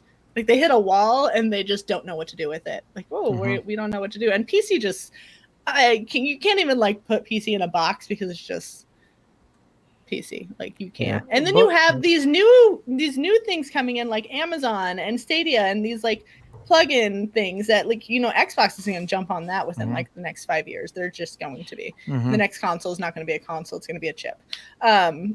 It's just so crazy to see where we're at in the gaming community, and then like where we're at in the Nintendo gaming community is the same place we were at like 5 years ago, and they're just not giving us anything new. It's just so weird it's so weird as somebody who loves them, who loves, you know, the nostalgia, who has that basis in it. It's weird to be like, no, I don't even care to, you know, play some of these games that they're coming out with, because it's just whatever. Like, I haven't picked up a Pokemon game, and like, I can't even tell you the last Pokemon game I grabbed, because I'm sick of fucking playing the same game over and over again, and just giving me different monsters named different things. I'm like, okay, whatever. I don't want to go out there and catch White Claw, the fucking claw monster. Like, it's just not happening. Girl, you got White Claw on your mind. I know. I don't even drink White Claws, guys. I don't even drink them. I drink Michelob. I know. These guys are always messing with you. I need to address a couple things before I get to you guys, because I really want your takes on them as well. Pampa, where are you at, man? Oh, Pampa, God bless you, man. He said, what game comes out first, Splinter Cell or Metroid? Leo did answer you. They are coming out with a Metroid Prime 4, but because they haven't shown shit, I'm still going to say a Splinter Cell first. Wow. at the rate that they're going up. Wishful thinking. Did you know that Metroid Dread was actually a game in development years 2006 or 2000? Okay. Yeah, really? Some people don't know that. Like, this was revealed a game. Like, it was revealed and talked about, and then nothing ever came from it. And now they're like, so even that new game wasn't a new game. Like, that's how Nintendo is right now. 2006 it was revealed. It was in Prime. It was in Metroid Prime. It was an Easter egg in Prime. You could walk up to like this thing and pull it up, and it would talk about Dread. That's some crazy shit, man. Yeah, it was. And then the other thing I wanted to address is Dash. They did not save E3, and I will have words with anybody. You guys remember that bullshit? Dude, Nintendo lost 4 saved E3. I'm like, what? With Nintendo, what? Because they showed Breath of the Wild too. All of a sudden they saved E3. I'm like, wait, did nobody just see the Xbox fucking show? Like, they all gave of a sudden, us like real gameplay and dates. I'm like, yeah. Did you guys like that gameplay? Because I saw some of that gameplay and was like, am I in 2002? What the fuck? There were a lot of polls and, you know, influencers and content creators saying that was an A+ showing. Thank you, Nintendo. I know there is. So, you know, with that in mind, to your point, Lady, you're right. Now, I feel very similar to you in that Nintendo is no longer making games for us. You know, they were like our foster parents. They took good care of us. And then once we matured, they're like, get the hell out of here. We're taking care of this next generation now. Well, what are they even doing for that next generation except giving our rehashed content to them? No, Breath of the Wild too. So like you said, they're obviously seeing how much bank they're making with all these re-releases as far as minimal effort, maximal return. And it's like you said, it's working, but that's only going to work for so long. So like you said, maybe 5-10 years down the road, we'll start seeing them have to change how they approach game design, because there's only been maybe like 2 or 3 like really nice bursts of creativity from them in this past generation. It came from Ubisoft. I feel like it was Rabbids. There you go, Rabbids, and then that was one of the games that they were like, "Oh, this is new. This is fresh Mario take. This is a good spin on Mario," and it came from Ubi. Like it didn't even come from fucking Nintendo. No, God, it's so true. It's so true, and I hate their strategy with this whole timed scarcity. I knew that Super Mario All Stars BS was coming, and I was like, I'm not buying into this. This is exactly what they want us to do. I bought it. I didn't play it. Of course you did. My kid played it though, because he didn't get to play that. So I mean, that was great. Like, and but even then, like it popped up on the screen, and it was like emulator side. I'm like, they didn't exactly. Even, I know they didn't do anything to it. They didn't do anything to it. They just gave. I just paid $60 for a fucking emulator. That's where I was. That's where that is where I was. And then my kid made about halfway through. He's like, "This game looks old. I'm not playing it anymore." Because it is old. It is. Go throw a penguin off the cliff and stop bitching. Yeah. So just to end cap, just like you said, they don't have to cater to us anymore because they're making enough money to do whatever they want to do right now. Yeah. And I've accepted that more or less because I treat my Switch as a handheld console solely that just for those little experiences if I want to play for an hour or two, and otherwise I'm perfectly content right now with just enjoying everything that's on my other platforms. Sorry, Nintendo. We had a good run. Maybe a couple years I'll come back. I could go on and on, but I won't. Right. Nintendo's hardware has been underwhelming ever since the Wii. That you can't multi-platform game on their shit. Their online is atrocious. I mean, there's so much there that they haven't touched, right? That they haven't addressed. And I mean, their hardware's so weak that we can't play normal games. I mean, you got Fortnite, you got Apex Legends that you can play. Some of those are cross-play only because of the actual devs making it so. Man, Nintendo's just, how long does it go for? How long can they keep this re-release, rehashed, handheld? That I don't know, man. It's gonna be interesting in like you guys said, 5 to 10 years. Where will they be when everybody gets tired of playing the same shit over and over again? On the same hardware with the same gyroscopic bullshit. And I don't know, man. It's rough. Even when I dock that Switch on a 4K screen, that doesn't look all that great. I'm just gonna say that. Breath of the Wild 2 is like Mo said, just Breath of the Wild expanded edition, right? I mean, that's all it's gonna be. It's not graphically gonna be any better. I don't know. I want more. I want more from Nintendo. Now let's hope they deliver something at some point. Oh yeah, Mike, where are you at with this, man? I agree with all y'all.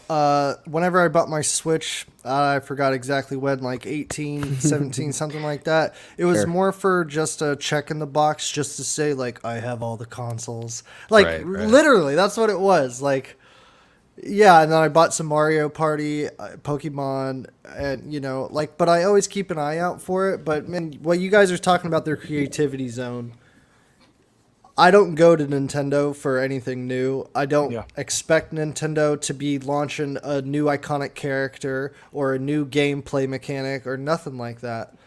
But I wish they did, because I grew up playing Super Metroid hard fucking core. Super Nintendo was my one of my first gaming consoles, I guess, to go to Blockbuster and rent games and stuff. I really like Nintendo. I like the iconic characters they have. I just think they're treating them really shitty because, I mean, Samus Aran is one of the most badass bitches you ever seen in gaming, man. She's a freaking space bounty hunter. Right. One of my she's Yes. one of my favorite. Like, she's one of my iconic characters, like in gaming. Period, man. So like, every time I see a statue, every time I know we were talking about Mario Golf there, but I'm just talking about Nintendo. It's okay. This No, happens- man, this is all. when I'm on a This show, we started just from Nintendo Mario up. Golf. This started with good. Mario Golf. Knock is yourself good. out. This is a dude. good Yeah. tangent. Metroid specifically is like one of the highlights in Zelda, obviously. But yeah, so hit on a generational thing. So there's a lot more kids than there are adults. Like, I've made 2 of them already. Holy shit, there's more of them of me. You know what I mean? So it's like, but think about millions of households, right? Like, oh, I need a Switch. No, Dad, now I need a Switch. Like, okay, so it's like, oh, the Mario game, kid friendly. I'm gonna get you a present, and there's no blood, drugs, sex, or alcohol in it. You're getting Mario. Sounds like a shitty present. Right? You're buying it for your kids that you know is going to be age appropriate, which only like makes it more like yippee and good for others to be like, oh, my kid wants to get into video games. Like, what should we get him? Like, oh man, Mario goes like hits all those beats. Nintendo's cool, and it's for the family. And there's a bunch of people out there like, yeah, we gotta no 4 Switches GTA. in my house. Exactly. Bunch of Ned Flanders out there. Diddly ho, neighbor. Yeah. Diddly Yeah, ho, we got a Hey, Switch. diddly-o there. And I think because they stick in that, they made a game called Mad World for the Wii, and that game was bloody as shit. And I was like, yo, Nintendo's going hardcore right now. But yeah, they need to make some new creative IPs, some new iconic characters that are just on the bar. Like, obviously Mario's going to stay on top, I do believe. Like, when I think Nintendo, I think Mario. Yeah. And then, Zelda, Samus, and then you got, your Smash Bros. Kirby. I love me a Kirby game. I'm a huge... I love me a Kirby. Kirby All-Stars on the Super Nintendo was like my jam. It's like 8 games in one. You can play it on the Super Nintendo thing on the Switch right now, and it's such a good game. I love that character. Like, that's another dude. I'm like, man, he doing my boy Kirby dirty, man. He can eat shit and turns into anything, and it's like, there's a lot to there. I remember when they made a Kirby game for the Nintendo 64, I was like, they're doing it. They're gonna do like whatever the next step is for Kirby, and it was like 3D and it looked good and stuff, but the only other Nintendo game or the Nintendo Switch game that I bought was Ultimate Alliance 3, Marvel's Ultimate Alliance 3. And it's just a Diablo type of game, basically, but it's with your Marvel superheroes. And that's only because it's an exclusive. Not because, you know what I mean? So I only bought it because it's superheroes and I can get it on the Switch. But I'm so with you guys. I would like to see Nintendo make that like creative step, because I would go out of my way to be like, ooh, yeah. Like Dread, for example, is a good example. Like, I am like, when does that come out again? I'm like, check that every day. You know what I mean? Like, Dread is gotta make It sure. looks good. November? It looks solid. November? Okay.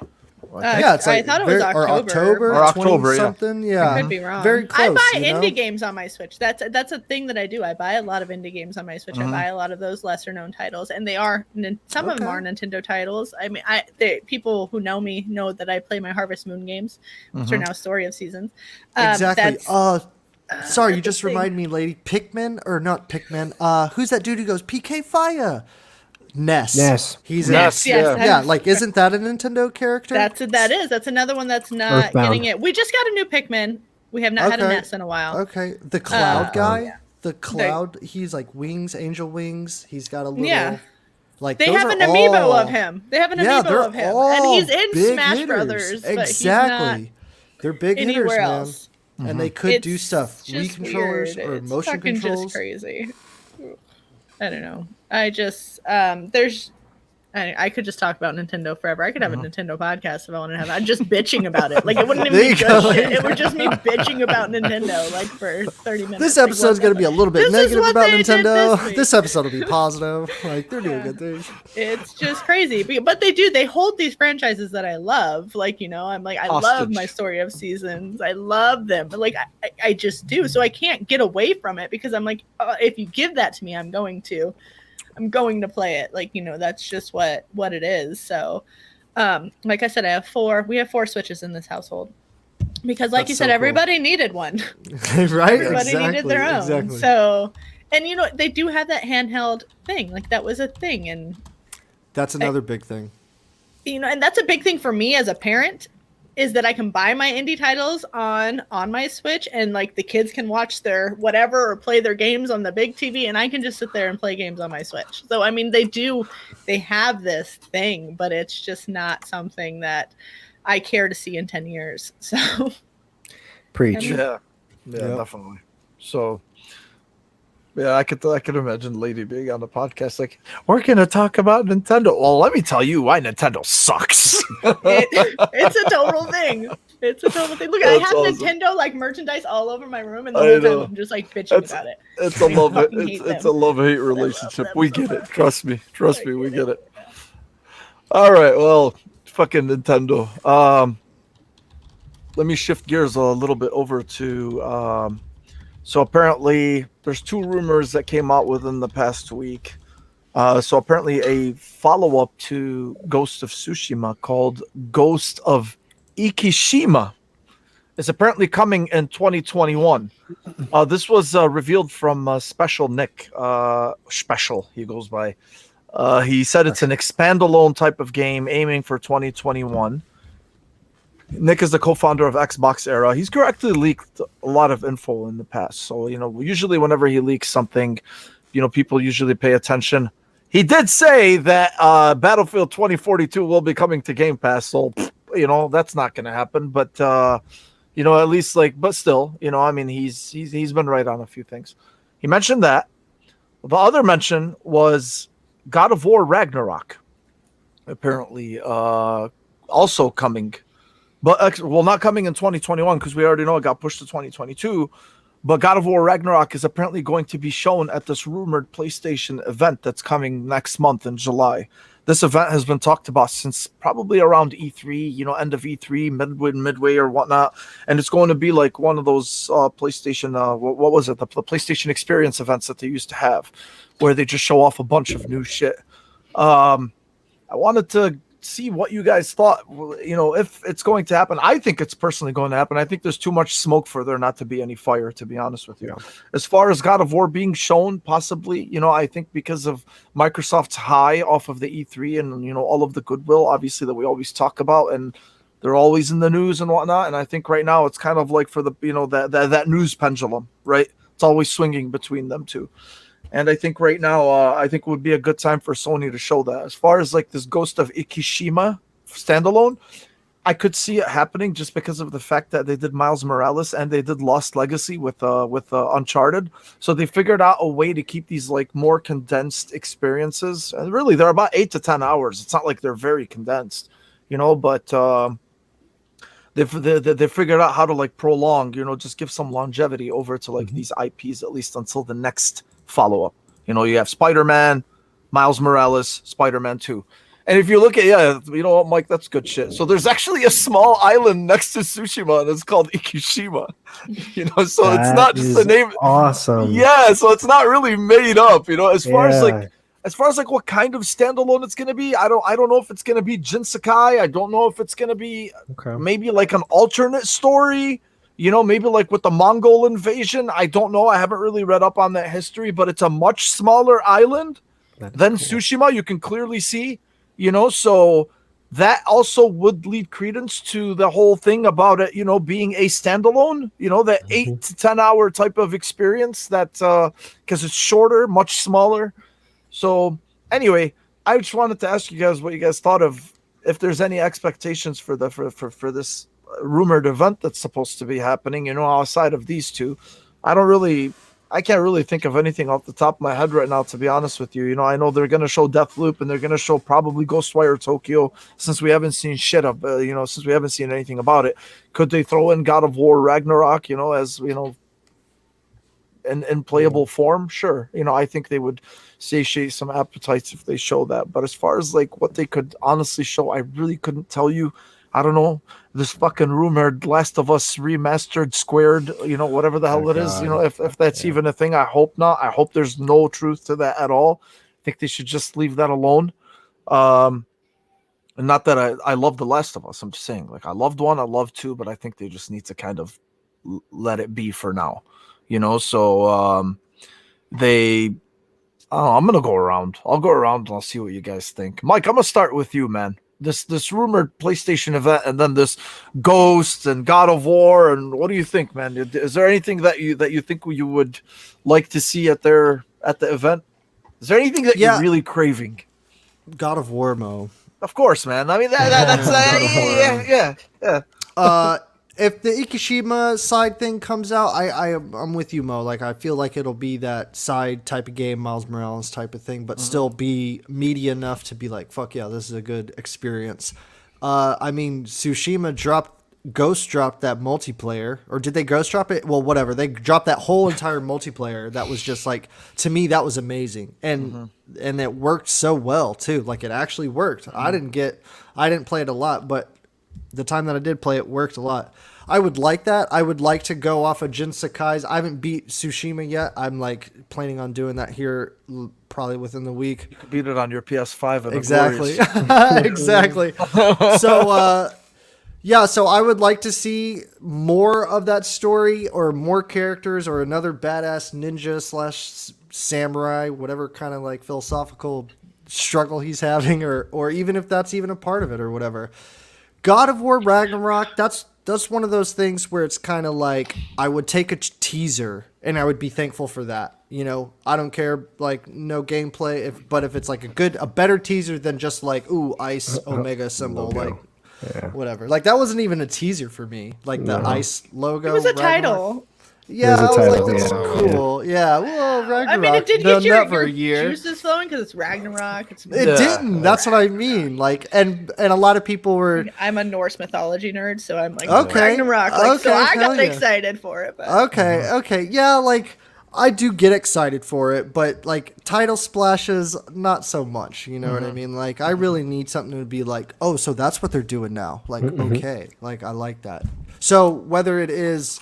Because even in like the Battlefield trailer, it's all CGI, but in some CGI trailers, you can kind of tell like, oh, they're trying to implement that act in the game, right? Like the robot dogs or whatever. But PlayStation, yeah, I hope to see some new IPs, obviously, but biggest one would be God of War, and I will be okay with a small teaser, no gameplay, Kratos saying some epic war shit to Atreus or something like that. Like, yeah, that would get me really hyped.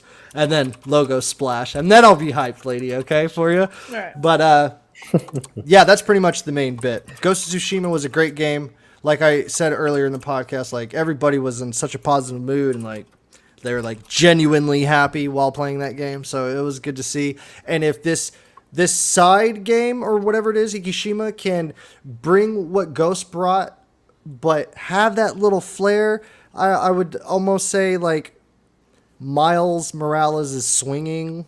Like, it's not a different gameplay mechanic, but it's just a little bit different to be like, this is a different character. We did like kind of reformat whatever kind of coding it is. You know, it's just not a normal copy and paste Spider-Man swing kind of thing. So if we can get some cool stuff where like the stealth is a little bit more on ball and the controls aren't so weird, because Tsushima's controls were really weird, but yeah, I thought they were great though.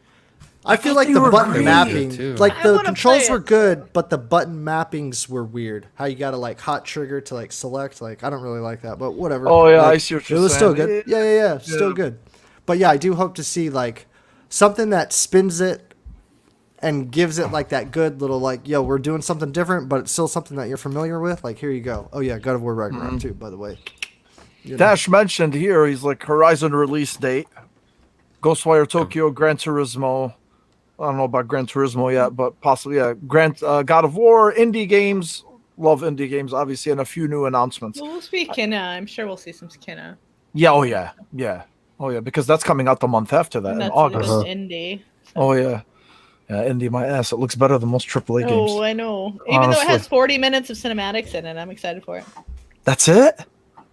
I know that's what they honestly- wanted a movie within. They wanted a movie within the game, so that's what they. I mean, wanted. that's honestly not that bad compared to some other freaking cinematic length shit.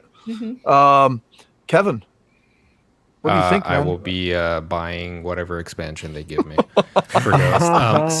So I do hear that they're really into that whole, Mongol history. So I think this is actually historically semi-accurate. Obviously, it's they take some freedom, creative freedom with it, but this island was part of that history. So I really fucking enjoyed that game. I'll be buying that, and Dash pretty much I think is on point. With the announcements, I want to see some dates. That would be really nice, and some God of War footage, because everybody wants that. I want some actual fucking gameplay, just a little bit, just something Halo-esque like we saw in E3 would be fine. But yeah, I'm excited. I'll tune in. I'll watch it. How about you, Jordan? Yeah, I really want to see a little bit of Deathloop, to be honest. They had that whole behind closed doors preview that I really want to kind of just see, because I'm, like I said, we all know that I'm a huge fan of Arcane. Beyond that, I like what they're doing with these little standalone expansions, as opposed to introducing I guess you'd say like an expansion past these games, because they're in a sense you can kind of treat these games as complete experiences, but then build upon them, like the Miles Morales, the Uncharted expansion as well. I haven't played Ghost of Tsushima. I really want to, but I think I'm no stranger to getting fatigued with open world games. So I think if I can kind of strike that balance with this more condensed experience, that'd probably be fantastic for me. And then if I really love it, then I might bite with the base game. But That's yeah, so my expectations are just like Dash said, sky's the limit, really. God of War reveal, Horizon date was what I really want, and then Deathloop. That's good shit, man. Yeah. Lady, any expectations on your end besides Kano? What I want to see from PlayStation is probably something that's not going to happen. And I want to see them kind of bust out of their shell and give me something more co-op focused. I think that's something that Microsoft does really well. And something that carries their brand is this co-op party chat. I think what PlayStation could give me and us as gamers is a new Twisted Metal. With some sweet online, that would be give me something that is super co-op competitive type of thing that is only on PlayStation, and bust into that Destruction spectrum. All-Stars. Come on. I mean, I know, that's what I was but gonna they say. had Destruction All-Stars, and I guess it didn't. They shot themselves in the foot.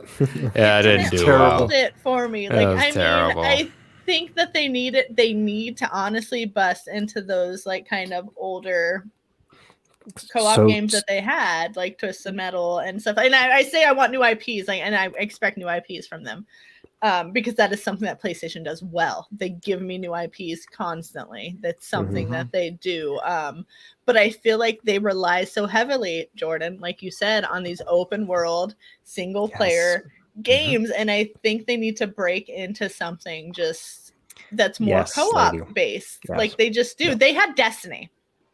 They had Destiny. They had their claws in Destiny with Activision. They had the rights to all that new stuff, and a lot of people picked up a PlayStation 4 specifically for Destiny at the launch of that game, because I've been in the Destiny community for years beforehand, because I was in the Halo community. So I went from the Halo community into the Destiny community. And so many of my friends who had Xbox Ones pre-ordered canceled their Xbox One pre-order and picked up a PlayStation because they found out that PlayStation was going to have the exclusives for Destiny, because it was Bungie. And, people who love Halo loved Bungie. It was this whole thing before 343 came in. And I mean, this was many years ago, but there was this divide there. And I didn't, because I'm no, Xbox is my home. I am not going to go to PlayStation. I got one eventually, but I mean, that's just where I was more comfortable. The interface on Xbox is, I'm sorry, but interface on Xbox has always been better. And especially when it comes to parties, when it comes to playing with your friends. Yes. Thank you. I've learned that. Yeah, definitely agree on that. I think that PlayStation needs to do that better. They need to focus on these co-op things. And if they come out at the state of play and they give us some kind of really good co-op experience to look forward to, I think that PlayStation could win the hearts of a lot of gamers right now, because right now we're just lacking in that capacity. When you play on co-op, do you guys go on your PlayStation and play co-op? Oh, Every- not if I don't have to. No, not if you not don't. if I don't Yeah, have to. exactly. So like, I mean, Right. it's not there for them, and I think that's really where they need to Yeah. focus. No, Is that that's- thing. That's such a good point. I made that exact argument a couple of weeks ago on the show here. Yeah, it would be cool to see because they Xbox loves their shared experiences, whereas Yes. PlayStation wants you to be alone in a room for the rest of your life. Yes, Um, exactly. but And they do it well. They do it Right? so And well. they make you Like feel I'll eat shitty. it up. I love it Yeah. so much. But like Yeah. I just also want something else from them. I want Right. them to show. And like I'm honestly, with you. Twisted Metal is just one of those games from my childhood that like playing like Yes. 4-player, like split screen, Yes. cross screen, like playing Yes. Twisted Metal was such a fun time. Like Yeah. I mean, I don't know. I Bring hear it you. back. I actually have a pop figure like right next to me of Yes. Twisted Metal of like Yes. it's just Sweet Tooth, the truck. I do. I have Sweet Tooth. Hold Let's on. see it. Yeah, that was the shit. I love that one. Let's see. No, I have the. Yeah, you're such a boss. That's all I got Yes. too. Yes. Dude, it was on Nice. clearance. It was. I Yeah. told myself I was gonna stop buying pop figures, and then I saw it on clearance. I was like, "Well, how the fuck am I not gonna buy it?" Yeah. Hey, I'll tell you what. Yeah, the PlayStation pop figures, they're usually exclusive at GameStop. They're so freaking cool. They're so nice. Dude, They've yeah, done it's- such a great and job. I love with my. those. I used to be a GameStop store manager, so Mhm. like my pop collection is kind of extensive. Because I would just buy them when they came in. I gave them away. That's how much they were. I was just like, here, you want this? Because there came a point where I was like, I'm fucking collecting Beanie Babies. I need to fucking get rid of these things because they're taking over my house. But I mean, you can't pass up on Yeah. Sweet Tooth. Like it just wasn't gonna Oh, yeah. happen. It is. No, what hell it no. is. Not on that one. But give it to me in game form. I do agree with you though, honestly, about the co-op, because generally speaking, whenever I do play on my PlayStation, I play single player games. That's always That's their bread and butter. it is like and that's where they excel at, But yeah, I did last generation. I did actually play more multiplayer on the PS4, Right. but that has a lot to do because of Call of Duty and because of Warzone, and a lot of people I know had just kind of like did that shift, from the 360, after the 360 generation. A lot of people I knew had the 360 and they shifted over to PS4. And this time it's just kind of like it's fucking open season, I mean, so it's crazy. Yeah, I know, but they have acknowledged that at least with Firewalk Studios and then talking about a AAA shooter and whatever, I think they're realizing that they definitely have that missing co-op element in their in their game output. So What was the one they picked up that they showed at E3? That dev team. The one that's, Deviation from Studios. from Respawn Deviation, and all that. Yeah. Deviation, yeah, that's a mix of people who worked at Respawn and people who worked at Infinity War. I'm sorry, not Infinity Ward, at Treyarch. Treyarch, yeah. You know, They did so zombies. So maybe that's something that's coming from them. I can see that kind of. I just hope we don't get the same copy paste shooter. Like, give me Yeah. something cool. Don't But give me where a do you zombie even go shooter. nowadays? Like, where do we even go Right. with But- shooters? but you Because know what, though? everything's been done. Yeah, but Yeah. you know what? Even if they do bring it, if they can bring a shooter as a PlayStation first party game, or as a PlayStation exclusive game, we haven't seen that in quite a long time. Like an actual bona fide shooter since Resistance. Resistance, A yeah. lot of us are asking for Resistance again. I don't know. Man, I would eat glass for Resistance. Just fucking You just said remaster it. bonafide. Yeah, bona Yeah. fide. Yeah, I love bona Bonafide. fide. Yeah, bona fide is a good, strong word. You dirty fucking minded bitch. Bonafide. But yeah. I love him. Oh yeah. Okay. So the last topic I wanted to get into was Inside Infinite. Inside Halo Infinite. I think the reason why I wanted to do it is this is a topic that could go on for a long time. I did want to get you guys' takes on it just because we're slowly starting to see the hype build and build and build, for Slowly. Halo Infinite. I mean, if you even want to call it slowly, to be honest with you, we're seeing people that are jumping on the Halo bandwagon that were never really part of the Halo bandwagon from before. Yep. Bomber. Yeah. Bomber's another Bomber. one. But I know. I keep bringing up Bomber and Wilmy. Yes. They're both Yes. like, "Ooh, Halo, Wilmy, give me really? Halo," Yeah. and I'm like, Yes. "Whoa, Yeah. you guys want Halo?" Because Yeah. I'm the one person in Game Beyond the Box. Well, me and Hess were like Halo, and they're just always shitting on it. And then like lately, they're like, "Oh, I'm so excited for Halo." I'm Yeah. like, They have seen the light. but also, yeah, They have seen the light, and the reason have why I seen the wanted to light. bring it up is just because of some of they gave us some more information, at least like in terms of what is going to be offered with the multiplayer on top of everything that they showed. And I actually wrote it down because there's a lot of paper. shit. I know On I did on paper. fucking paper, man. I know. Oh my god. I know it's crazy. We already knew about the free and paid battle passes. You know, that they said they were going to offer, which is really game changing. We already know battle passes, they don't expire. You could use a battle pass from season 2 when you're in season 8. You know, that's pretty fucking awesome. And I think that's going to force a lot of these other game developers to change their approach when it comes to battle passes. This is game changing. This is probably the most consumer friendly battle pass system ever made. You know, like because they don't want you to grind. They don't want it to feel like a job. They want you to actually enjoy it. Fuck it. You're paying for it. Enjoy it when you want. You're not necessarily on a deadline. Xbox for the gamer. All right. Oh yeah, for the gamer. Oh yeah. Xbox for the gamer. They talked about challenges, skill rewards, campaign rewards. It's all over the place, man. Playing campaign results in multiplayer rewards.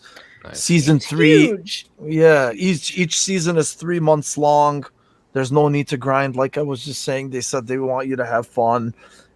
Each season will have new updates, customization, progression. They have bug fixes that are going to be done ASAP. Obviously, they're going to prioritize them, but these are things that are going to be done on the fly, expected for a game this big. They also said that there are specific and thematic rewards. They're called fracture rewards. Now, that samurai armor that they showed is an actual fracture. It's a thematic. It's because these are thematic rewards because you can't fucking somehow tie in a samurai armor. You can't expect to tie in that into the actual Halo lore. How are you going to explain to people that a fucking 21st century or 22nd century fucking a Spartan soldier is wearing samurai armor? Like you don't need to fit that into the canon. It's shitty, right, to do that. So the cool thing about that is if they have these thematic rewards, at least like for the armor, it would be pretty cool to actually see different types of crossover. Maybe they'll be open to crossover armors like Doom Slayer. You know, or from one of the cogs from Gears of War or whatever. Mario. I'm just kidding. I'm sorry. Oh god. You know, so even something like that I think would be awesome. You know, and then they talked about Halo Waypoint and the app for Waypoint, how they're doing it, where it's a complete overhaul and it's going to be one unified system between PC and phone and whatever. Halo 5 and Master Chief Collection, you're going to be able to manage the games through Waypoint. Not too much information on that. Basically, they're calling them true companion apps. The one cool thing that I also like is, so Joe Staten, who's the creative director now, he said at the center is our plans is a goal to develop or to deeply root your multiplayer character into the larger Halo universe and give them a vital, active role in the Halo story moving forward. So the first season is called The Heroes of Reach, right?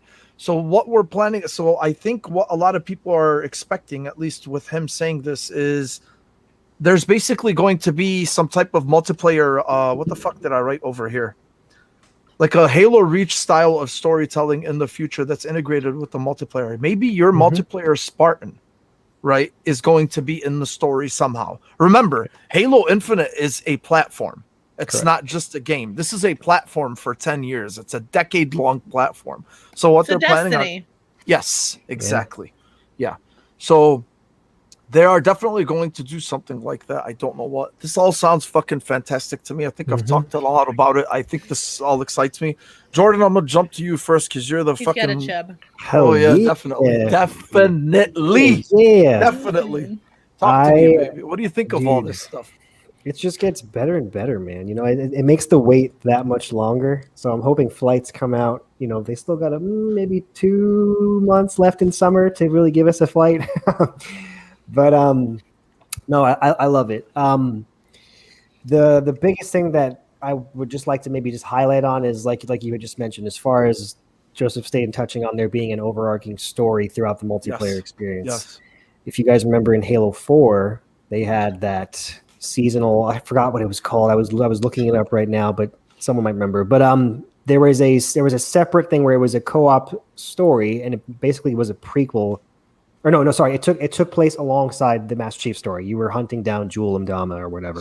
Sure. But it ran for like one season, and then they just nixed it. They had cutscenes and everything in it, but it didn't take off, I guess, or they wanted to devote more of the resources to something else. So maybe something like that could happen with this, because, like you said, it's a platform. Spartan Ops. Yes, that was it. Spartan Ops. Spartan Ops. So I love how they're giving you the ability to design your own Spartan and have it persist. Your colors will always be there. You're not going to be overridden as red, overridden as blue. That's the whole friend or foe thing. So representation of who you're making is going to persist, and that is freaking awesome. So we probably won't get a Nintendo character, Lady, but you can probably make a Waluigi colored Spartan. You can actually. That'll work. The customization that'll work really deep. But yeah, that's kind of all I'll touch on for that. Lady. Yeah. You're excited. You're getting excited for Halo, aren't you? I'm excited. I'm excited for Halo. Halo is one of those things that goes back for me. I've never been like super, super big into the lore and stuff like that, but it's something that goes back to like my teenage years. Being a young girl with bushy whatever. I don't know, but my I would say bushy eyes, bushy whatever. Whatever. Okay. Anyways, and this is gonna make it even worse. Is I'm gonna say that it was just like my boyfriend at the time played Halo with his friends. Like it was like a thing. Like they'd all get together, and I'd be like pissed off in the corner, being like, "Oh my god, fuck this game, whatever." And then I played it, and I was like, "Oh, this is fun." Like this is like golden, GoldenEye, Duke Nukem. Like I'm enjoying this. This is fun. And it hooked me. And it wasn't on Halo 1. It wasn't on. I think it was Halo 2, actually. Okay. That was the first one I played, and then when Master Chief Collection came out, I was able to play through the storyline and stuff like that. But awesome. Shut up, Kevin.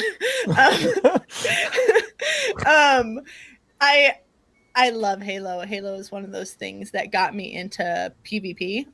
I'm not a COD person. I'm not out there playing Call of Duty, but I was out there fucking getting splatter kills all the time on Halo. Like I mean, just drive around all over the people. And I'm excited to play this with friends. And I think that having it coming to Game Pass free to play in multiplayer form is like the way to do it. Huge. It's going to just blow. I just feel like it's going to be everybody's going to be playing it. Like I don't even care if you're not a Halo fan. Everybody's going to be playing it because it's free to play. Yes. Almost everybody has Game Pass.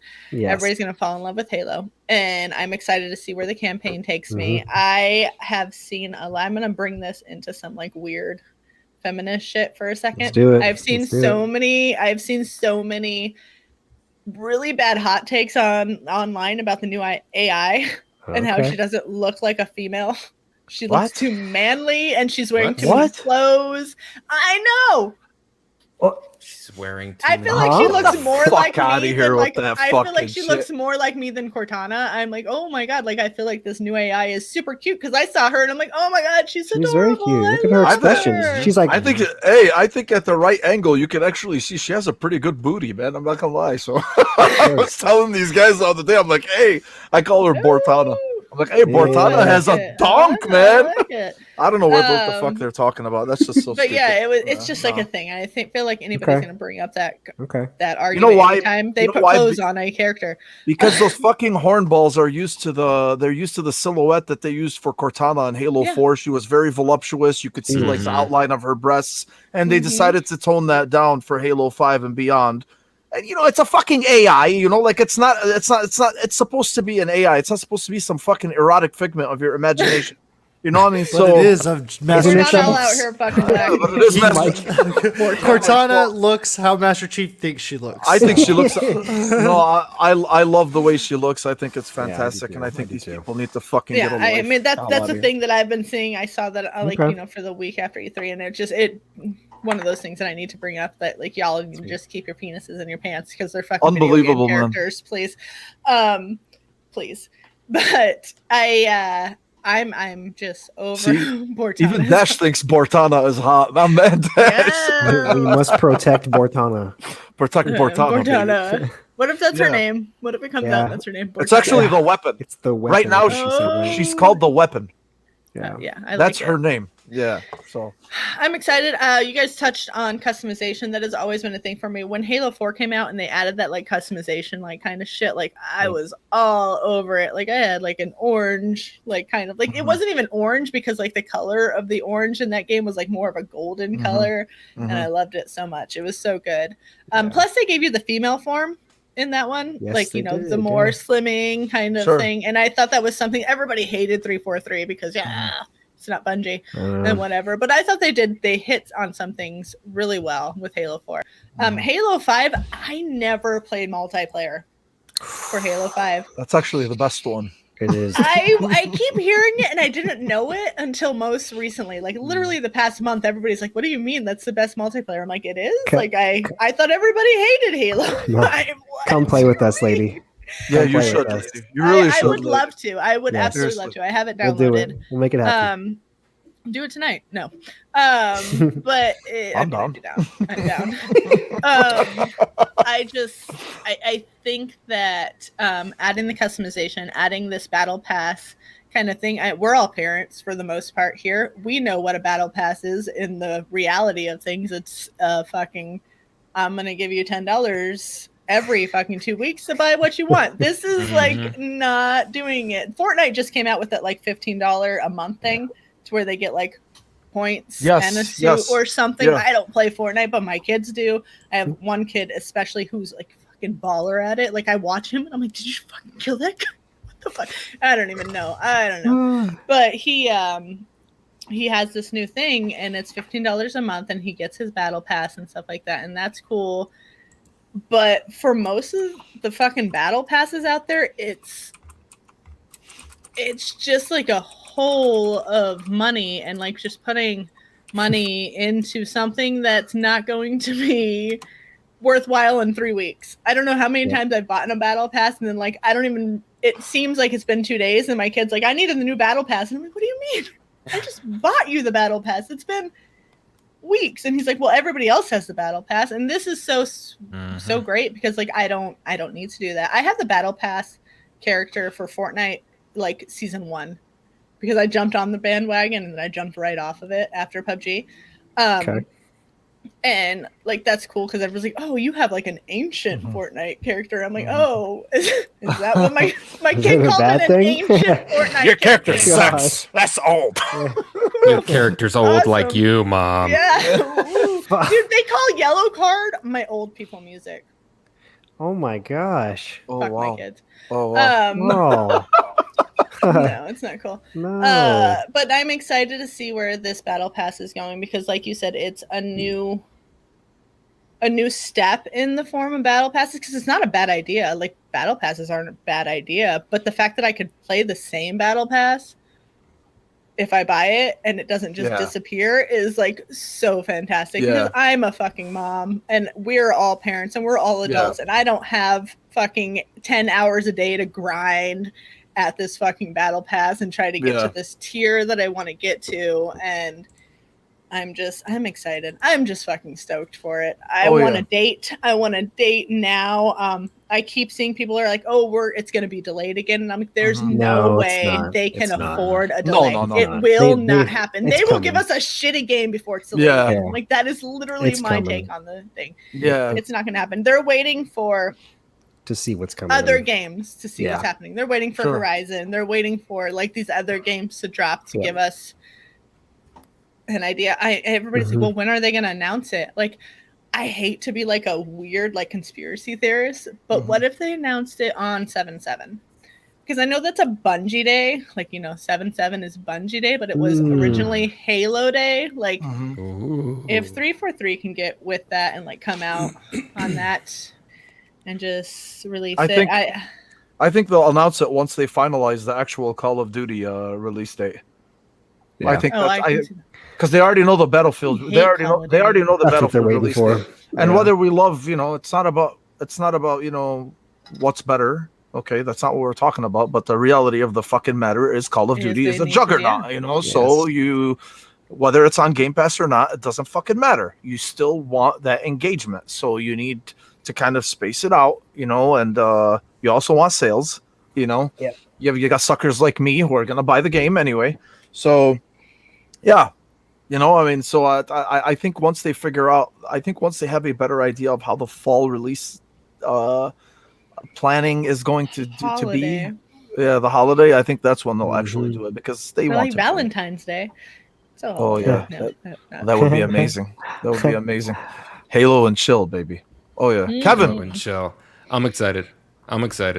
For the first time in a long time, I'm actually starting to get excited about Infinite. So, because I was not excited last year, and it did nothing for me. But the more I hear about it now, and all these battle pass changes, and I'm not only excited for Halo, but I'm also excited for maybe some of these changes if Halo does what it needs to do, which is, attract players. These changes we might see come down the line for other games too. And I don't think that would be a bad idea, because I am that dude that has fuck you, Diego. I am that dude that has battle pass fatigue, and I start with all the ambition. This is it. This is going to be, the game I'm going to play. And then I get distracted and I end up with battle passes that end at 50, halfway through every single time. So this will be good because yes, exactly. You get distracted with life, with kids, with whatever. So this is huge. Other games. Yes. I would I would even pay a little more to be able to keep the battle passes, like $15 instead of 10 if I could just keep this fucking battle pass and work on it for the next 3 damn years, because that's how long it'll take me. But yeah, I'm excited, man. I don't want to spend too much time on it. I think everybody's getting pretty hyped for Halo Infinite. I hope 343 pulls it off. I really want them to. My orange Spartan is gonna be sweet. Yes, with the little hip flare. Yeah. Oh yeah. That's good shit. Oh yeah. Aaron. Yes. The persimmon. Halo Persimmon. Infinite. Yeah, man. I'm just with Jordan. It keeps getting better, and like the wait is just longer. Man, I cannot wait to be a few weeks in it and be like, oh, I figured it out. I know what I'm looking for. I know what feeling I'm looking for when it comes to all this stuff with Halo. And I know I'm going to find it, and it's going to be a good time. And it'll be a constant good time, too, because it'll keep me playing just because of the way they got it set up. And it's going to be awesome. Oh, yes. Oh, yeah. I think it's going to be awesome, man. Gravix Reviews. Hey, man, thanks for joining us. He said, what do you guys think about Alien Fireteam? Dude, I wish we had the fucking time to talk about Jordan. it. If you would have jumped in earlier, we would have, but I'm on it, man. I think we're going to get it. That's all I'm going to tell you. Oh, hell yeah. Fun. So, we're playing. Any co-op experience that we can get, we definitely will. Game Pass or not, doesn't matter. We're always about it. So yeah, those are our quick fire impressions right there. Take it, PlayStation. But anyway, yeah, so that was the last topic, guys. I want to thank everybody for joining us today. We had a lot of shit to talk about. It was always fun talking with you guys, Lady. Honestly, this was great. Long overdue. It was a pleasure having you. Sorry I ranted so much. No, you actually made it freaking awesome. Yeah, that was great. Rant away, girl. We need someone to listen. We need someone to out-rant Mo, so thank you. Yes. Yeah, you did. I came into it thinking that I actually got a message. You out-ranted don't me. Let Mo take the show. Good Absolutely. Shit. No, you out-ranted me. I really appreciate it. I was very impressed. Impressed. Good. I'm like, yes, Nintendo, I hit a nerve. There it is. Who knew? There's that fire. No, but thanks for coming, Lady. Honestly, we appreciate it. I'm glad you guys invited me. It was fun. Always it's sometimes fun to be on it's kind of a more serious show than some of the other shows I do. So It's always good to kind of get like real gamer We are points super out serious. there. I know you're not super Yes. serious, but you know what I mean. You know what I mean. We'll definitely have you on again. These soon, round too. table things kind of scare me because I'm like, oh, what if I don't know what to say when they call on me and stuff like that. So, no, you did great, and we'll definitely have you again. Yeah, we'll have you very on cool, again lady. soon, for Very sure. cool. Got my vote. Guys, everybody, thank you for joining us. Elu, Game Positive as always. Graphics, every one of you guys, really appreciate it. Diego, Dash, thank you guys. Next week, next Sunday, same time. Hope we'll all see you guys there. Any one of you guys have any last closing comments? Lady, did you shout out where we can find you? Oh shit! they know where to find me. Yeah, they know where to find her. Yeah. All right. But no, yeah, you can find me on Twitter at Laidy_AF. That's LAIDY_AF. That stands for as fuck, not ant flow. But no, yeah, that's about it. And then you can find me on all of the podcasts that I do, all of them everywhere. I enjoy it. I enjoy talking to people. I enjoy talking games. I feel like having a female voice in this kind of overly dominated male. Wait, what do you mean? What do you? I know, right? Kevin. 1 against 4. I mean, I feel like this is a pretty good ratio to like describe podcasting. Yeah, thanks for even fucking showing up. It's great. No, I'm excited. I mean, I can deal with it. I can take what's given to me when like I'm on these podcasts. So it's whatever. Well, you're a blast to have on, Lady. Remember to subscribe to Game Pass, guys. The best value. Yes, the best value in gaming. Only 150 nickels a month. That's right. Yes. I don't know if that 150 math is nickels a right, month. actually. I think you're close. Subscribe to Game Pass. Absolutely. Best value in gaming. All right, y'all. You guys have a good night. Everybody take it easy. Thank you. And we'll see you guys next week. Take I it. shouldn't be.